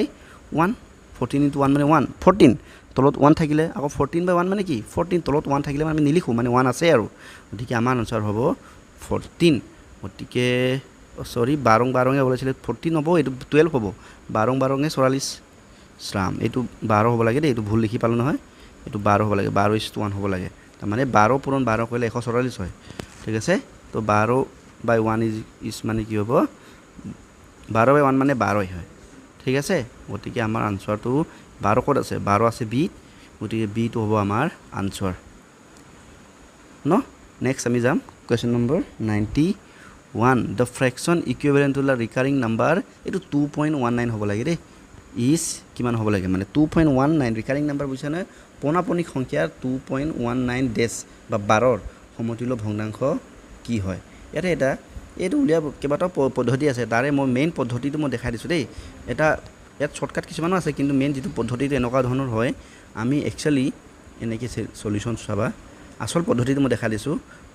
x ইজ ইকুৱেল এনেকৈ ল'ম x ইজ ইকুৱেল টু 2.19 বাৰ আৰু আমি সকলোৱে জানো এই বাৰটো কি বুজাইছে মানে 19টো বাৰে বাৰে ৰিপিট হৈছে পোনাপনি হৈছে 1919 ডট ডট ডট ডট ইয়ালৈকে ঠিকে আছে এতিয়া চাব ইয়াক আমি দিম ইকুৱেশ্যন নম্বৰ 1 বুলি দিম ঠিক আছে এইটো মানে ক্লাছ 9 10ৰ প্ৰশ্ন কৈছোঁ দেই 9 10ৰ এনেকুৱা প্ৰশ্ন আছে বাৰু তো এটা আমি কি কৰিম যেহেতু ইয়াতে কি হৈছে বাৰটো দুটা সংখ্যাৰ আগত আছেতো গতিকে আমি কি দুটা শূন্য আগত এক হয় নে নহয় তো 100 লগত আমি কি কৰি দিম দুইফালে আমি পূৰণ কৰি দিম ইয়াতো দুইফালে কি কৰি দিম আমি দুইফালে 100 পূৰণ কৰি পাওঁ ঠিক আছে দুইফালে 100 পূৰণ কৰিলে কি হয় 100 ইনটু ইয়াতে x হ'ব এইফালে কি হ'ব 100 ইনটু 2.19 ডট ডট ডট এটা কি 100 ৰ লগত x পূৰণ কৰিলে 100x হয় আৰু ইয়াৰ লগত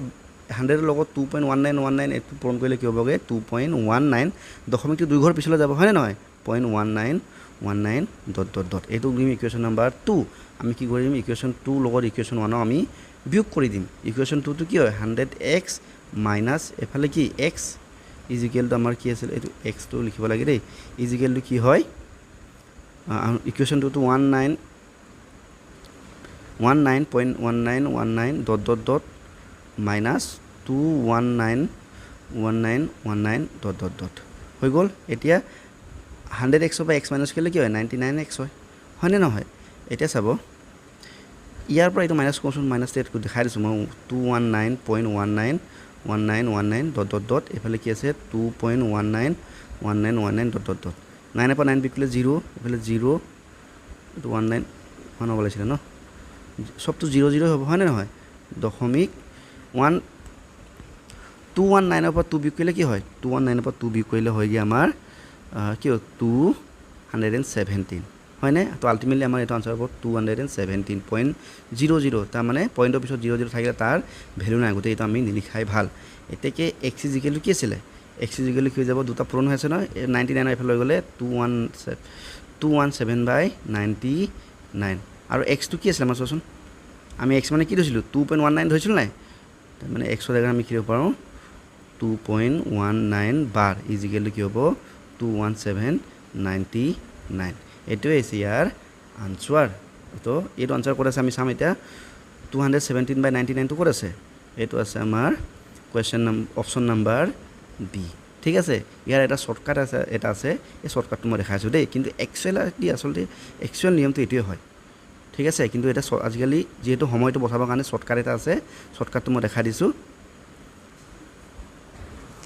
ঠিক আছে শৰ্টকাট এনেকুৱা ধৰণৰ হয় আমাৰ সংখ্যাটো কি 2.19 হয়নে নহয় ইজ ইকুৱেল টু এতিয়া চক এনেকৈ লিখিব লাগিব আমি কি লিখিম যেহেতু বাৰ কেইটা ওপৰত আছে দুটা ওপৰত আছে গতিকে আমি কি লিখিম 99 লিখিম ঠিক আছে নিয়ম হয় যদি ইয়াতে এটা ওপৰত যদি বাৰ থাকে 2.1 যদি থাকে তেনে 99 জায়গাত আমি কেইটা ন লিখিম এটাই লিখিম তো 9 হ'ব যেহেতু দুটা আছে গতিকে আমি 99 লিখিম ধৰি লওক ইয়াত 3 আছে গতিকে 9 এটা 3টা লিখিলোহেঁতেন ঠিক আছে এইটো মনত ৰাখিব মানে দুটা সংখ্যাৰ ওপৰত বাৰ আছে নহয় গতিকে আমি লিখিম 9 দুটা লিখিম 99 নেক্সট আমাৰ সংখ্যাটো কি আমি দশমিকটো উঠাই দিম দশমিকটো উঠাই ডাইৰেক্ট লিখিম 219 আৰু ইয়াত দশমিক মানে বাৰটো কেইটা সংখ্যাৰ ওপৰত আছিলে দুটাৰ ওপৰত আছিলে গতিকে আমি কি দিম -2 কৈ দিম ঠিক আছে ইজ ইকুৱেল টু আমাৰ কি হ'ব 219 -2 হ'লে কি 217/99 দেখিলা না এইটো একদম ইজি পটককৈ ওলাই গ'ল কিন্তু মই এটা কথা কওঁ এই নিয়মবোৰ প্ৰতিটো প্ৰশ্নতে পটককৈ নাখাতে কেতিয়াবা কি হয় কনফিউজ লগাই দিয়ে কেতিয়াবা বেলেগ বেলেগ যেতিয়া হৈ যায় তেতিয়া গণ্ডগোল হয় গতিকে সেইটো কাৰণে একজেক্ট আনসাৰ ওলাবৰ কাৰণে এই ওপৰৰ পদ্ধতিটোৱে কিন্তু আচল মেইন পদ্ধতি হয় দেই মই বাৰে বাৰে কৈছোঁ গতিকে এই তলৰ পদ্ধতিৰ দ্বাৰা আমাৰ উলিয়াব পাৰিম কিন্তু কেতিয়াবা কেতিয়াবা কি হয় এই পদ্ধতিবোৰ নাখাটা হৈ যায় মানে একচুৱেল আনচাৰ ওলাই নিদিয়ে সেইকাৰণে আমি এই ওপৰৰ পদ্ধতিটো জানিব লাগিব ঠিক আছে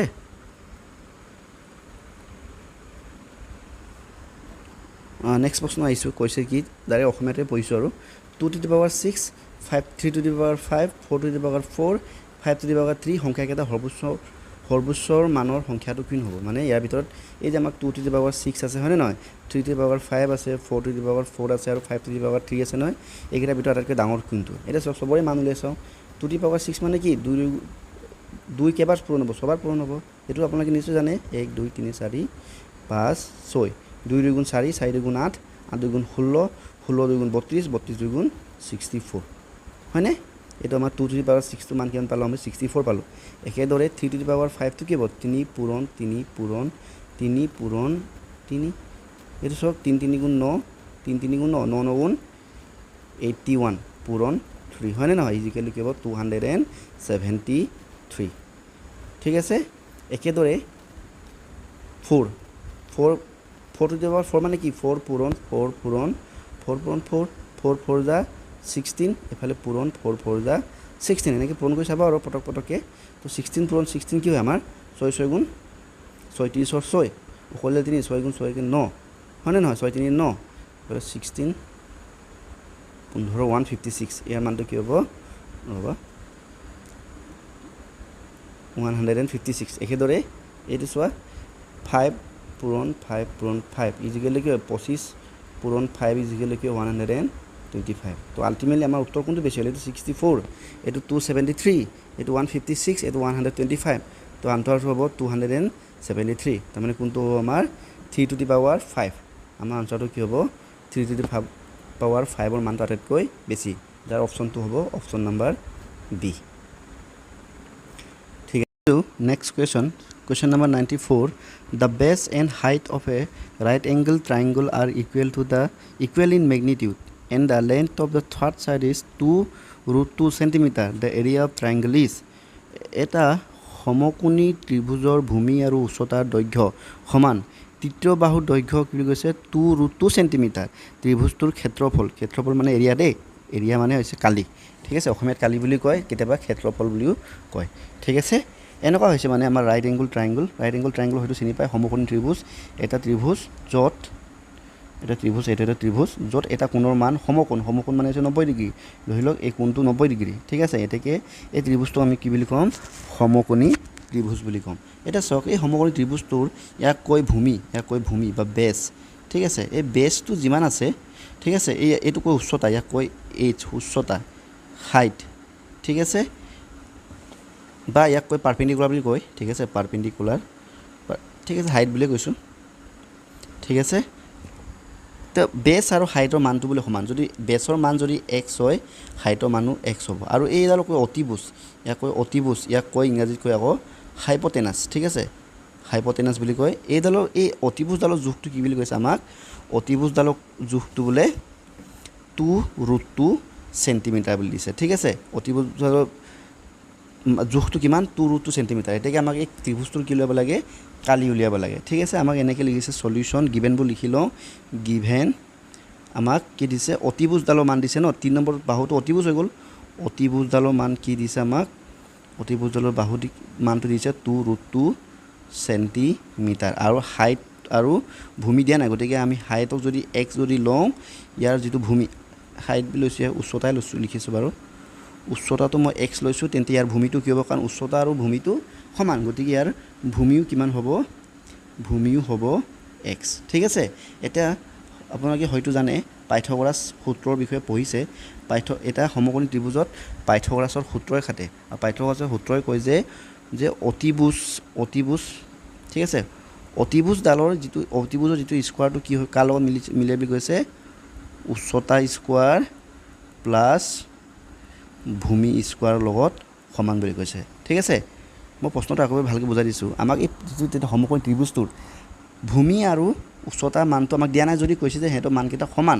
আৰু আমাক 3 নম্বৰ বাহু চাওক ভূমি আৰু উচ্চতাটো হৈ গ'ল গতিকে আমাৰ 3 নম্বৰ বাহু কি থাকিলে হাইপটেনাছ মানে এটা সমকোণী ত্ৰিভুজত তিনিটা বাহু থাকে এটা কয় ভূমি এটা কয় উচ্চতা আনটো কয় হাইপটেনাছ ইয়াত যদিও হাইপটেনাছ বুলি উল্লেখ কৰা নাই বা অতিভুজ বুলি আমাক প্ৰশ্নত কোৱা নাই কিন্তু 3 নম্বৰ বাহুটো ইয়াত কি হ'ব কাৰণ ভূমি আৰু হাইটৰ কথাটো ক'লেই যে এই দুটা সমান আৰু 3 নম্বৰ বাহুটো আমাৰ হৈ গ'গে হাইপটেনাছ আৰু 3 নম্বৰ বাহু জোখটো কিমান দিছে 2√2 সেন্টিমিটাৰ দিছে ঠিক আছে এতিয়াকে আমি কি জানো যে আমাক পাইথাগোৰাছৰ সূত্ৰই কয় যে অতিভুজৰ বৰ্গটোৱে বা অতিভুজৰ স্কোৱাৰটোৱে উচ্চতাৰ স্কোৱাৰ আৰু ভূমি স্কোৱাৰ লগত সমান বুলি কৈছে ঠিক আছে এতিয়া চাবা অতিভুজৰ মানটো আমাক দিছে কি দিছে 2√2 স্কোৱাৰ হয় না নহয় ইজিক্যাল টু উচ্চতা মানটো আমাক দিয়া নাই কিন্তু আমি x ধৰি লৈছো গতিকে কি হ'ব x স্কোৱাৰ প্লাছ ভূমিৰ মানো x স্কোৱাৰ হ'ব কাৰণ ভূমি আৰু উচ্চতা একেই হয়নে এইটো চাওক 2√2 স্কোৱাৰ অৰ্থটো কি 2√2 into 2√2 equal to square x square plus x square হ'লে হয় 2x স্কোৱাৰ ইয়াৰ আগতে কৈছে নহয় দুটা সমান বস্তু যোগ হ'লে কি হয় 2 লগত পূৰণ হৈ যায় এটা এইটো চাওক 2√2 কি বুজায় 2 ইনটু √2 হৈছে ইনটু 2 ইনটু √2 এটা চাওক 2 আৰু 2 এইটো লিখিয়ে লৈছোঁ 2 আৰু 2 পূৰণ কৰিলে কি হয় 4 হয় পূৰণ √2 ইনটু √2 এই মনত ৰাখিব দেই √2 ইনটু √2 পূৰণ কৰিলে আনসাৰ হয় 2 বা √3 ইনটু √3 বৰ্গমূল 3 লগত বৰ্গমূল 3 পূৰণ কৰিলে 3 হয় একেদৰে বৰ্গমূল 5ৰ লগত যদি বৰ্গমূল 5 পূৰণ হয় উত্তৰ 5 হয় ঠিক আছে গতিকে এই √2 লগত √2 মই পূৰণ কৰিলে কিমান হৈ গ'ল 2 হৈ গ'ল ইজিক্যাল টু 2x স্কোৱাৰ 2 পূৰণ 4 পূৰণ কৰিলে কি হয় 8 হয় 2 পূৰণ 4 পূৰণ কৰিলে 8 হয় x স্কোৱাৰ এতেকে 2 টো এফালে লিখিব x 8/2 equal to x square 8ৰ লগত 2 হৰণ কৰিলে 4 হয় তাৰ মানে x স্কোৱাৰ মানটো আমি কেন পালো 4 পালো এইখিনি মুছি দিছোঁ ইয়াতে মই কৰি লৈ দিম এতিয়া বাকিখিনি তলত জেগা নাই এটা চাওক x স্কোৱাৰ এটা x ৰ মানটো যদি উলিয়াব যাওঁ x ৰ মানটো কি হৈ যাব এইটো স্কোৱাৰ হৈ আছে নহয় স্কোৱাৰটো এফালে গুচি গ'লে কি হ'ব তাত থকা সংখ্যাটোৰ লগত স্কোৱাৰত হৈ যাব বৰ্গমূল হৈ যাব এতেকে 4ৰ বৰ্গমূল কি হয় 2 পূৰণ 2 হয়নে নহয় এতেকে x ইকুৱেল টু কি হয় 2 স্কোৱাৰ এই দুটা কেনসেল হৈ থাকিলে কি x ৰ মানটো 2 ঠিক আছে x ৰ মান 2 আৰু x টো আমাৰ কি আছিল x টো চোৱা x টো আমাৰ ভূমি আৰু উচ্চতা আছিল গতিকে ভূমি কিমান হৈ গ'ল ভূমি হৈ গ'ল 2 সেন্টিমিটাৰ ঠিক আছে আৰু উচ্চতা হৈ গ'ল 2 সেন্টিমিটাৰ এটা আমাক উলিয়াব কৈছে কি আমাক উলিয়াব কৈছে ত্ৰিভুজটোৰ কালি আৰু আমি জানো যে ত্ৰিভুজৰ কালি আপোনালোকে জানে চাগে ত্ৰিভুজৰ কালিৰ ফৰ্মুলাটো হয় যে হাফ ইনটু ভূমি পূৰণ উচ্চতা ঠিক আছে মনত ৰাখিবা এইটো ত্ৰিভুজৰ কালি ওলোৱা ফৰ্মুলাটো হৈছে হাফ ইনটু ভূমি পূৰণ উচ্চতা মানে হাফ ইনটু বেছ ইনটু হাইট ভূমিটো ইংৰাজীত কয় বেছ উচ্চতা কয় হাইট এটা চাব হাফ ইনটু ভূমি মান কি 2 আৰু উচ্চতা মানো 2 হয় না নহয় 2 2 কেনসেল থাকিলে কি 2 সেন্টিমিটাৰ আৰু সদায় এৰিয়া হ'লে সেন্টিমিটাৰটো কি হয় স্কোৱাৰ হৈ যায় বা বৰ্গ হৈ যায় 2 সেন্টিমিটাৰ স্কোৱাৰ গতিকে আমি 2 সেন্টিমিটাৰ স্কোৱাৰটো কোনটো অপচন আছে চাওঁচোন এইটো আছে গৈ আমাৰ এ নম্বৰ অপচনৰ গতিকে আমাৰ আনসাৰ হ'ব অপচন এ ঠিক আছে 2 বৰ্গ সেন্টিমিটাৰ বা 2 স্কোৱাৰ সেন্টিমিটাৰ ঠিক গৈছো আমাৰ next প্ৰশ্নলৈ Question number 95 in a range of a consecutive number starting with 1 all the even numbers are removed from the remaining consider the first 7 number the sum of this 7 number is এটো বৰ ধুনীয়া প্ৰশ্ন দেই একৰ পৰা আৰম্ভ কৰা ক্ৰমিক সংখ্যাৰ কোনো এটা পৰিসৰৰ ইয়াত থকা সংখ্যাবোৰৰ যুগ্ম সংখ্যা আঁতৰাই দিয়া হ'ল অৱশিষ্ট সংখ্যাসমূহৰ প্ৰথম 7টা সংখ্যাৰ বিবেচনা কৰা হ'ল এই 7টা সংখ্যাৰ যোগফল হৈছে কিমান এটো একদম ইজি আমাক কি কৈছে 1 ৰ পৰা লিখিব কৈছে সংখ্যা মানে ক্ৰমিক সংখ্যা মানে কি 1 ৰ পিছত কি আহে 2 আহে 2 পিছত 3 আহে এনেকৈ কন্টিনিউ লিখি যাওঁ সংখ্যাবোৰ আমি কম ক্ৰমিক সংখ্যা গতিকে মই লিখি যাওঁচোন 4 5 6 7 8 9 10 11 12 13 14 15 16 17 এনেকৈ যাব হয়নে নহয় এটা আমাক কি কৈছে এই সংখ্যাবোৰৰ পৰা যুগ্ম সংখ্যাবোৰ কি আপোনালোকে নিশ্চয় জানে যুগ্ম সংখ্যাবোৰ হৈছে জুৰীয়া সংখ্যাবোৰ এইবোৰ আমাক কি কৈছে অতৰাই দিব কৈছে গতিকে 2 টো অতৰাব লাগিব 4 অতৰালো 6 অতৰালো 8 অতৰাব লাগিব 10 অতৰাব লাগিব 12 অতৰাব লাগিব 14 অতৰাব লাগিব 16 অতৰাব লাগিব হয়নে নহয় নেক্সট আমাক কৈছে যে ইয়াত আকৌ আৰম্ভণি পৰা যিবোৰ সংখ্যা ৰৈ গ'ল প্ৰথম 7টা তাৰমানে প্ৰথম 7টা হ'লে এইটো হ'ব 1 3 5 7 9 11 13 7টা হ'লে চাওঁ দেই 1 2 3 4 5 6 7টা এই গোটেইকেইটা মানে কোনকেইটা পালোঁ 1 3 5 9 11 আৰু 13 এইকেইটা আমাক কি কৰিব কৈছে যোগ কৰি ল'ব কৈছে ঠিক আছে এনে যোগ কৰি চাম 3 4 তিনি একে 4 4 পাঁচে 9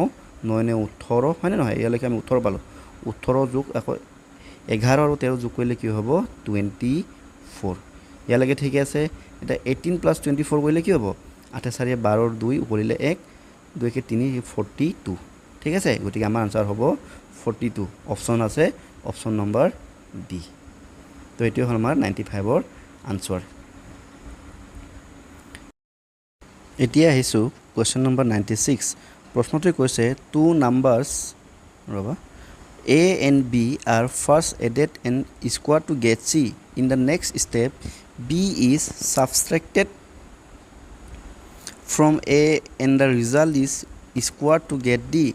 The result of C minus D expressed in the term of A and B is অসমীয়াটো পঢ়ো দুটা সংখ্যা A আৰু B ৰ যোগফল বৰ্গ কৰা C পোৱা গ'ল পৰৱৰ্তী ধাপত A এৰ পৰা B বিয়োগ কৰি বৰ্গ কৰা D পোৱা গ'ল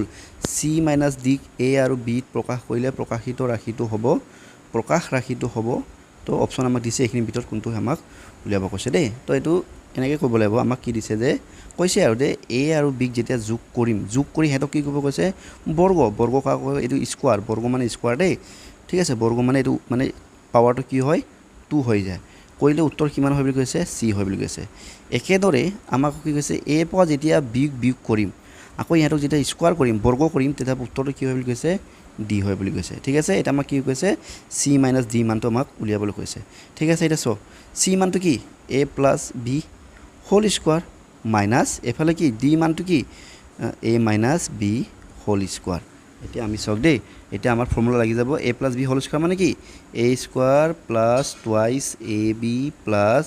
B স্কয়াৰ মাইনাস এটো ব্ৰেকেটত দিব লাগিব A - B হোল স্কয়াৰ মানে কি A - B হোল স্কয়াৰ মানে আছে A স্কয়াৰ মাইনাস এবোৰটো আমি আগতে পঢ়িছো twice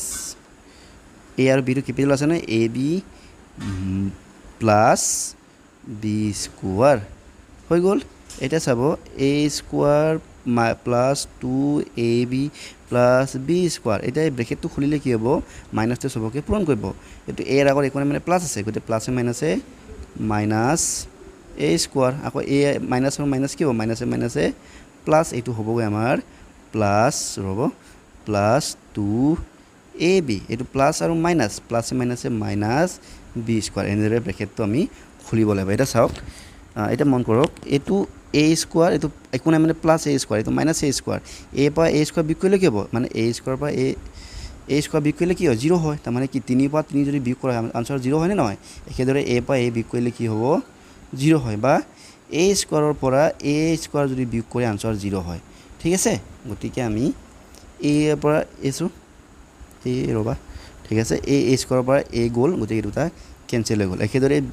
minus B square plus B square এই দুটাও কেনসেল হৈ গ'ল আলটিমেটলি আমাৰ থাকিলেগে 2AB প্লাস 2AB এটা চাওক 2AB প্লাস 2AB কেলে কি হ'ব 2 2 4 কি হ'ব AB হ'ব গতিকে আনসাৰটো কি হ'ব 2AB গতিকে এর অপশনটো কোশ্চেন আমি চাও এর অপশনটো আছে অপশন নাম্বার ডি 4AB ঠিক আছে এটো 2AB নহয় 2 + 2 4AB হয় এটো 4AB ঠিক আছে এটো 4 হ'ব লাগে 2 লিখি পাইছিলো এটো 4 হ'ব 2 + 2 4 হয় তো অপশন নাম্বার ডি হ'ব ইয়াৰ answer next question number 97 find the list number which is 1250 must be multiplied to make it a perfect square ন্যূনতম কি সংখ্যাৰে 1250ক পূৰণ কৰিলে এটা পূৰ্ণবৰ্গ সংখ্যা পোৱা যাব ঠিক আছে এই সংখ্যাটো ওলোৱা এটা বড় উজু উপায় এটা আছে সলিউশন আমি কি কৰিব লাগে এই 1250 আমি কি কৰিব লাগে ইয়াৰে উৎপাদক মানে প্ৰাইম ফেক্টৰাইজেশন কৰিব লাগে দেই মৌলিক উৎপাদীকৰণ কৰিব লাগে উৎপাদীকৰণটো এনেকুৱা ধৰণৰ কৰা হয় প্ৰথমে আমি ইয়াক কি কৰিম 2 এৰে হৰণ যায় নেকি চাম যদি 2 এৰে হৰণ যায় 2 এৰে হৰণ কৰিম এনেকৈ যদি 2 এৰে না যায় তাৰপৰা 3 এৰে কৰিম তেনেকুৱা ধৰণৰ কথা দেই এটা যদি 2 এৰে আমি কৰো ইয়াক 12ক 6 বাৰ 5ক না যায় 5ক মাত্ৰ দুবাৰ যাব এক ইফালে গ'ল 10 হ'ল 5 2 গুণ 10 একেদৰে ইয়াক আমি কৰিম এটাতো 5 এৰ কৰো নেকি 5 এৰ কৰিলে কি হ'ব 125 হ'ব দেই আকৌ যদি আমি যদি 5 এৰে যদি কৰো 25 বাৰ ঠিক আছে এতেকে আমি আকৌ যদি 5 এৰে কৰো 5 বাৰ আকৌ 5 এৰে কৰিলে হ'ব 1 বাৰ তো ইয়াৰ আলটিমেটলি আনসাৰটো হ'ব 150 ইকুৱেল টু কি হয় এইবোৰৰ পূৰণফল তাৰমানে 2 পূৰণ 5 পূৰণ 5 পূৰণ 5 পূৰণ 5 যদি কৰোঁ আনচাৰ কিমান হয় আমাৰ 1250 হয় এতিয়া চাব দেই বৰ্গ আমাক কিবা লাগে পূৰ্ণ বৰ্গ সংখ্যা হ'ব লাগে না পূৰ্ণ বৰ্গ সংখ্যা হ'বৰ কাৰণে মৌলিক উৎপাদকবোৰ কি হ'ব লাগে জুৰীয়া হ'ব লাগে গতিকে ইয়াতে চাওক এই 5ৰ জুৰীয়া হৈ গ'ল এই 5 জুৰীয়া হ'ল আৰু এই 5 আৰু 5 জুৰীয়া হৈ গ'ল গতিকে বিজুৰীয়া কি থাকিলে 2 থাকিলে তাৰমানে মই যদি এই 1250 লগত 2 এটা হৰণ কৰি দিওঁ তেতিয়া 2টো নাইকিয়া হৈ যাব নাই গতিকে এই যিবোৰ থাকি যাব এইবোৰ কি হৈ যাব তাৰমানে ইয়াৰ পৰা 5 এফালে 5 গুণ 25 25টো হ'ব ইয়াৰ মানে পূৰ্ণ বৰ্গ সংখ্যা হ'ব গতিকে আমি কি কৰিব লাগিব মানে এনেকুৱা হয় 2150 লগত যদি মই যদি 2 যদি হৰণ কৰি দিওঁ আনচাৰ কি হ'ব 265 হ'ব দেই আৰু চাব দে এই 265 এটা কি হয় পূৰ্ণ বৰ্গ সংখ্যা হয় পূৰ্ণ বৰ্গ সংখ্যা মানে ইয়াৰ মান এটা আছে ইয়াৰ মানটো কি হয় 25 হয় এতেকে আমাৰ আনচাৰটো কি হ'ব 2 হ'ব এই যে বিজুৰীয়া যে হ'ল যিটো সংখ্যা বিজুৰীয়া হ'ব এইটোৱে হ'ব ইয়াৰ আনচাৰ বিজুৰীয়া হ'ল কি 2 গতিকে আমাৰ আনচাৰ হ'ব 2 তো আনচাৰটো 2টো অপচন আছে ডিত ঠিক আছে এইটো হৈছে আমাৰ answer next question number 98 when the numerator of fraction is multiplied by 4 and the denominator by 9 the fraction reverse the fraction is এটা ভগ্নাংশৰ লবক 4ৰে আৰু হৰক 9ৰে পূৰণ কৰিলে ভগ্নাংশটোৰ প্ৰতিলোম পোৱা যায় ভগ্নাংশটো হৈছে প্ৰশ্নটো চাব যে আমাক কি কৈছে যে আমাৰ এটা ভগ্নাংশ যেনেবা ভগ্নাংশটো লৈছো আমি নাজানো নহয় গতিকে আমি লম x by y তো এই x টো ওপৰত থকাটো কয় লব তলটো কৰাটো হয় হৰ আমাক কি কৈছে যে লবৰ লগত কি পূৰণ কৰিব কৈছে লবক 4ৰে পূৰণ কৰিব কৈছে এটো x টো এনেকৈ লিখো ন এটো x ৰ লগত কি 4 পূৰণ কৰিব কৈছে আৰু হৰটো আমি লৈছো y লৈছো হৰৰ লগত আমাক কি পূৰণ কৰিব কৈছে 9 পূৰণ কৰিছে এই দুটা যদি আমি পূৰণ কৰো তেতিয়া ভগ্নাংশটোৰ প্ৰতিলোম বা ৰিভাৰ্সটো হৈছে ইয়াৰ ৰেচিপ্ৰকেল মানে প্ৰতিক্ৰম বুলি কয় প্ৰতিক্ৰম মানে যেনেবা x by y ৰ প্ৰতিক্ৰম কি উল্টা বুলি ৰিভাৰ্স ক'লে y by x হয় একেদৰে যদি 2 by 3 ৰ প্ৰতিলোম কি হয় বুলি ক'লে কি হ'ব 3 by 2 হয় তাৰমানে হৰটো লবলৈ যায় লবটো হৰলৈ আহে ইয়াকে কয় প্ৰতিলোম ঠিক আছে ইয়াক ইংৰাজী ৰেচিপ্ৰকেল বুলি কয় আৰু কেতিয়াবা ৰিভাৰ্স বুলি কয় আমাক প্ৰশ্নত ৰিভাৰ্স বুলি লিখি দিছে ঠিক আছে গতিকে ইয়াৰ x by y ৰ প্ৰতিলোমটো কি হ'ব y by x হ'ব হয় নে নহয় এতিয়া সব এই দুটা যেতিয়া আমি পূৰণ কৰিম x পূৰণ y হলে কি হ'ব 4x হ'ব ঠিক আছে y পূৰণ 9 হলে কি হ'ব 9x হ'ব ইকুৱেল টু কি হ'ব y by x এটা চাব এটা কি হ'ব আপোনালোকে হয়তো জানে যেতিয়া দুটা দুইফালে ভগ্নাংশ থাকে তেতিয়া কি হয় এটো বজ্ৰপূৰণ হয় বজ্ৰপূৰণ মানে কি ইয়াৰ লবতে হে তাৰ থকা সংখ্যাটো হৰটো পূৰণ কৰে আৰু ইয়াৰ হৰতে হিটো ফালে থকা হৰটো মানে হৰতে লবটো পূৰণ কৰে গতিকে 4x * x হলে কি হ'ব 4x² হয় একেদৰে 9 এইটো y হ'ব লাগে 949y হ'ব কাৰণ 9 পূৰণ y কৰিলে 9y হয় গতিকে 9y * y হলে কি হ'ব 9y² হ'ব এটা চাব এই x² লগত 4 কি হৈছে পূৰণ হৈছে গতিকে 4 টো মই এই সাইডে লৈ যাম ঠিক আছে নে আৰু 9 ৰ লগত x² টো কি আছে পূৰণ হৈছে গতিকে মই এই সাইডে লৈ যাম গতিকে এৰ x² ইয়াৰ পৰা এইটো মই লৈ আনিলে কি হ'ব এইটো y² হ'ব ইয়াৰ আগৰ পৰা 9 আছে 4 টো এই সাইডে লৈ গলে কি হ'ব 9/4 হ'ব ঠিক আছে এইটো দুইফালে যেতিয়া বৰ্গ মানে স্কয়াৰ আছে গতিকে ইয়াক আমি লিখিব পাৰোঁ যে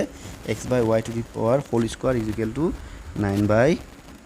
এইটো 4 লিখিব লাগে কি লিখিছো এইটো 4 হ'ব লাগে মানে 9/4 এটা সক এই বৰ্গটো এফালে গলে কি হ'ব মই আগৰ পৰা কৈ আছো বৰ্গ এটা এফালে গলে বৰ্গমূল হৈ যায়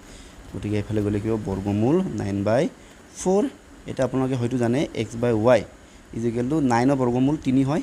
ঠিক আছে 9 ৰ বৰ্গমূল 3 হয় আৰু 4 ৰ বৰ্গমূল 2 হয় গতিকে x by y টো আমাৰ ভগ্নাংশটো আছিল না গতিকে আমাৰ ভগ্নাংশটো কি 3/2 হয় ঠিক আছে আমাৰ ভগ্নাংশটো কি হ'ব 3/2 গতিকে 3/2 টো ক'ত আছে আমাৰ কোৱেশ্চন 3/2 টো আছে আমাৰ অপচন নম্বৰ ডি ডি টো হ'ব আমাৰ আনসাৰ ঠিক আছে লাষ্ট আমি আৰু এটা প্ৰশ্ন কৰিম এই ভিডিওটোত তা বাকি ৰজোৱাখিনি আমি পাৰ্ট 2 ভিডিওত আমি কৰিম ঠিক আছে এটো চাব at what percentage of simple interest does an amount of money double in 22 years কৈছে যে সৰল সুতত কোনো মূলধন 12 বছৰ মূৰত দুগুণ হ'বলৈ সৰল সুতৰ হাৰ কিমান হ'ব লাগিব প্ৰশ্নটো চাওক আকৌ what percentage question number 99 day at what percentage of simple interest does an amount of money double in 12 years সৰল সুতত কোনো মূলধন 12 বছৰৰ মূৰত দুগুণ হ'বলৈ সৰল সুতৰ হাৰ কিমান হ'ব লাগিব বুলি কৈছে তাৰ মানে ইয়াতে এই প্ৰশ্নটো এনেকুৱা ধৰণৰ হয় মানে এটা ইণ্টাৰেষ্টত মানে পইচা এটা দি আছে আৰু দেই ঠিক আছে সৰল সুতত যেনিবা প্ৰিন্সিপাল এমাউণ্ট ধৰি লৈছোঁ 100 টকা ঠিক আছে মানে প্ৰিন্সিপাল মানে মূলধন 100 টকা তো 12 বছৰ যদি দিবলগীয়া হয় 12 বছৰ টাইমছটো যদি 12 বছৰ যদি হয় তেন্তে তাৰ এই পইচাটো দুগুণ হ'বৰ কাৰণে কি হ'ব লাগিব 200 টকা হ'ব লাগিব দুগুণ যদি হ'বৰ কাৰণে 200 টকা প্ৰিন্সিপাল এমাউণ্টটো 200 টকা হ'বৰ কাৰণে সুতটো ৰেট অফ ইণ্টাৰেষ্টটো কিমান হ'ব লাগিব বুলি আমাক সুধিছে ঠিক আছে ইয়াৰ এই প্ৰশ্নটো আপোনালোকে এটা কথা মনত ৰাখিব ইয়াৰ ক্ষেত্ৰত কি হয় ইয়াতে প্ৰিন্সিপাল এমাউণ্টটো আৰু এছ আইটো কি হ'ব লাগিব সমান হ'ব লাগিব তেতিয়াহে বস্তুটো কি হ'বগৈ দুগুণ হ'ব ঠিক আছে প্ৰিন্সিপাল এমাউণ্টটো আৰু কি হ'ব এছ আইটো ইয়াতে সমান হ'ব মানে এছ আইটো মানে প্ৰিন্সিপাল এমাউণ্টৰ সমান হ'বগৈ লাগিব কাৰণ এইটো চাওক প্ৰিন্সিপাল এমাউণ্ট মুঠ কেইটকা আছিলে 100 টকা আছিলে ই যদি 200 টকা যদি ক'বলৈ হয় এছ আই মানে ইণ্টাৰেষ্ট সুতটো কেইটকা উঠিব লাগিব 100 টকা উঠাব লাগিব সুত হয়নে নহয় কেছটো বুজি পাইছেনে আকৌ এবাৰ কৈছোঁ প্ৰিন্সিপাল এমাউণ্ট মানে মূলধন মুঠ মানুহজনৰ ওচৰত যেনিবা মোৰ ওচৰত যেনিবা 100 টকা ঠিক আছে তো মোক এইটো 200 টকা কৰিব লাগে 100 টকাটো কি সময় দিছে মোক 12 বছৰ সময় দিছে ঠিক আছে টাইমটো কথা ঠিকে আছে বাৰু টাইমটো 12 বছৰ সময় দিছে তো 12 বছৰ মূৰত মোক কি কৰিব কৈছে ইয়াক দুগুণ কৰিব লাগে মানে মোৰ যিটো মূলধনটো পিটো কি কৰিব লাগিব প্ৰিন্সিপাল এমাউণ্টটো মানে 12 বছৰ মূৰত দুগুণ যদি ক'বলৈ হয় তাৰমানে মোৰ চিম্পল ইণ্টাৰেষ্ট সুতৰ নামত মোক কেইটকা উঠাব লাগিব সুতৰ নামত আৰু মই 100 টকা উঠাব লাগিব তেতিয়াহে 200 টকা হ'বগৈ সুতৰ নামত যদি মই যদি 100 টকা পাওঁ তেন্তে তেতিয়াহে এই প্ৰিন্সিপাল এমাউণ্টটোৰ লগত যোগ হৈ পিনি কি হৈ যাব দুগুণ হৈ যাব গতিকে ইয়াতে কি হয় প্ৰিন্সিপাল এমাউণ্টটো আৰু এছ আইটো কি হয় ইয়াতে সমান হয় দেই এই কথাটো মনত ৰাখিব এতিয়া ফৰ্মুলাটো দৰকাৰ হ'ব এতিয়া ঠিক আছে মই ইয়াতে এইখিনি মুচি দিছোঁ এতিয়া মন দি চাওক বুজি পালে নহয় প্ৰিন্সিপাল এমাউণ্ট আৰু সুতৰ এমাউণ্টটো কি হয় সুতৰ হাৰটো সমান হয় গতিকে P is equal to S I ঠিক আছে এছ আই মানে চিম্পল ইণ্টাৰেষ্ট মানে সৰল সুত ঠিক আছে আমি আকৌ জানো S I is equal to কি হয় এছ আই ইকুৱেল টু আমাৰ formula P into R into T হয় বা পি আৰ টি বুলি লিখিলেও হয় ডাইৰেক্ট পি আৰ টি বাই 100 ঠিক আছে আমাক ইয়াতে বাকীখিনি বস্তু লিখি লওঁ আমাক সময় কিমান দিছে 12 বছৰ ন টাইমটো টি ইমানটো দিছে আমাক 12 ইয়াৰ্ছ তো 12 বছৰ মই ইয়াক দুগুণ কৰিব লাগে গতিকে আমি ৰেট অফ ইণ্টাৰেষ্টটো কিমান টকাকৈ ল'ব লাগিব বুলি কৈছোঁ বুজিছে হয়নে নহয় গতিকে আমি চাওক আৰ এছটো উলিয়াব লাগে নহয় গতিকে এই দুটা পূৰণ হ'ব S I into 100 is equal two P R T হয়নে নহয় এতিয়া চাই আৰ ইজ ইকুৱেল টু কি হ'ব S I into 100 by P T হয়নে নহয় কাৰণ পি আৰু টি পূৰণ হৈছিলে এইফালে আহিলে কি যাব সলনি হৈ যাব এতিয়া চাওক আৰ ইজ ইকুৱেল টু কি হ'ব এছ আই ঠিক আছে ইনটু 100 এতিয়া চাওক মই আগতে কি কৈছিলোঁ পিটো কাৰ লগত সমান এছ আইৰ লগত সমান গতিকে মই পি জেগাত কি লিখিব পাৰোঁ এছ আই লিখিব পাৰোঁ ইনটু টি হয়নে নহয় এতিয়া চাওক এছ আই ইয়াতে cancel ultimately R is equal to কি থাকিলে R is equal to 100 by T ঠিক আছে এতিয়াকে আৰ ইজ ইকুৱেল টু কি হ'ব আমাৰ 100 বাই টি ইমান কিমান দিছে টাইম আমাক দিছে 12 বছৰ সময় দিছে হয়নে নহয় 100 বাই 12 এইখিনি মই এটা হৰণ কৰিম এতিয়া চাব 12ক 12ৰে 100 হৰণ কৰোঁচোন কেইবাৰ প্ৰথমে ইয়াক যাব চাগে 8 বাৰ কিমান হ'ব 96 হ'ব নেকি ঠিক আছে এইটো 96 হয়নে নহয় ইজিকেলটো কি হ'ব থাকিলে কি 4 এতিয়া আমি কি আৰ ইজিকেলটো কি লিখিব পাৰোঁ এইটো ইয়াক আমি এটা মিশ্ৰ ভগ্নাংশত প্ৰকাশ কৰিব পাৰোঁ কেনেকৈ লিখিব পাৰোঁ এইটো 8 সমষ্টি এইটো কি হ'ব 12 ভাগৰ 4 ৰেট অফ ইণ্টাৰেষ্ট হয় গতিকে আমি কি পাৰ্চেণ্টেজ দিব লাগিব কাৰণ সুতটো সদায় পাৰ্চেণ্টেজত দিয়ে গতিকে আৰ ইজিকেলটো কি হ'ব 8 সমষ্টি 12 ভাগৰ 4 ঠিক আছে ইয়াক আকৌ 14 লিখিলে কি লিখোঁ 8 সমষ্টি 4 ভাগৰ 12 কি 4 আৰু 12 কাটাকাটি হয় 4 গুণ 4 12ক 3 বাৰ তো আল্টিমেটলি কি থাকিলে 8 সমষ্টি 3/1% তাৰমানে 8 সমষ্টি 3 ভাগৰ 1 সুতত যদি সুতত মানে ৰেট ইণ্টাৰেষ্টত যদি আমাক যদি 12 বছৰৰ কাৰণে যদি সুত দিয়ে তেন্তে তাৰ পইচাটো কি হৈ যাব প্ৰিন্সিপাল এমাউণ্টটো মানে ডাবল হৈ যাব ঠিক আছে গতিকে আমাৰ আনচাৰটো কি হ'ব 8 সমষ্টি 3 ভাগৰ 1 বা ইংৰাজীত পঢ়িলে 1/3% এইটো আমাৰ উত্তৰত ক'ত আছে অপশ্যন নম্বৰ চিত আছে গতিকে এইটো হ'ব আমাৰ আনচাৰ ঠিক আছে অকণমান কিবা আছে জটিল নিচিনা লাগিছে কিন্তু বৰ বেছি জটিল নহয় কথাবোৰ অলপ বুজিব লাগে সেইখিনি আৰু হৈ গৈছে তো আজি আমাৰ পাৰ্ট 1 ভিডিঅ'টো ইমানতে সামৰিছোঁ আমি মুঠতে ইয়াতে 18টামান প্ৰশ্ন কৰিলোঁ আমাৰ 17মান প্ৰশ্ন ৰৈ গৈছে সেইখিনি পাৰ্ট 2 ভিডিঅ'ত আমি পৰীক্ষা কৰিম নহ'লে যদি আটাইবোৰ ভিডিঅ' ইয়াতে কৰিলে মানে ভিডিঅ'টো যথেষ্ট দীঘল হৈ যাব আপোনালোকে চাই আমনি পাব ঠিক আছে গতিকে ইয়াতে এইখিনি সামৰিছোঁ পাৰ্ট 1টো পৰৱৰ্তী সময়ত আমি পাৰ্ট 2 ভিডিঅ' বনাই দিম ভিডিঅ'টো চাই কেনেকুৱা পালে আমাক জনাব যদি ভাল লাগিছে লাইক এটা কৰি দিব কিবা যদি ঠিক ঠাক কৰিবলগীয়া আছে কমেণ্ট বক্সত জনাই দিব পাৰিলে চেনেলটো ছাবস্ক্ৰাইব কৰি দিব এনেকুৱা ধৰণৰ ভিডিঅ' আগলৈ আপোনালোকে পাই থাকিব আজিলৈ আহিছোঁ ধন্যবাদ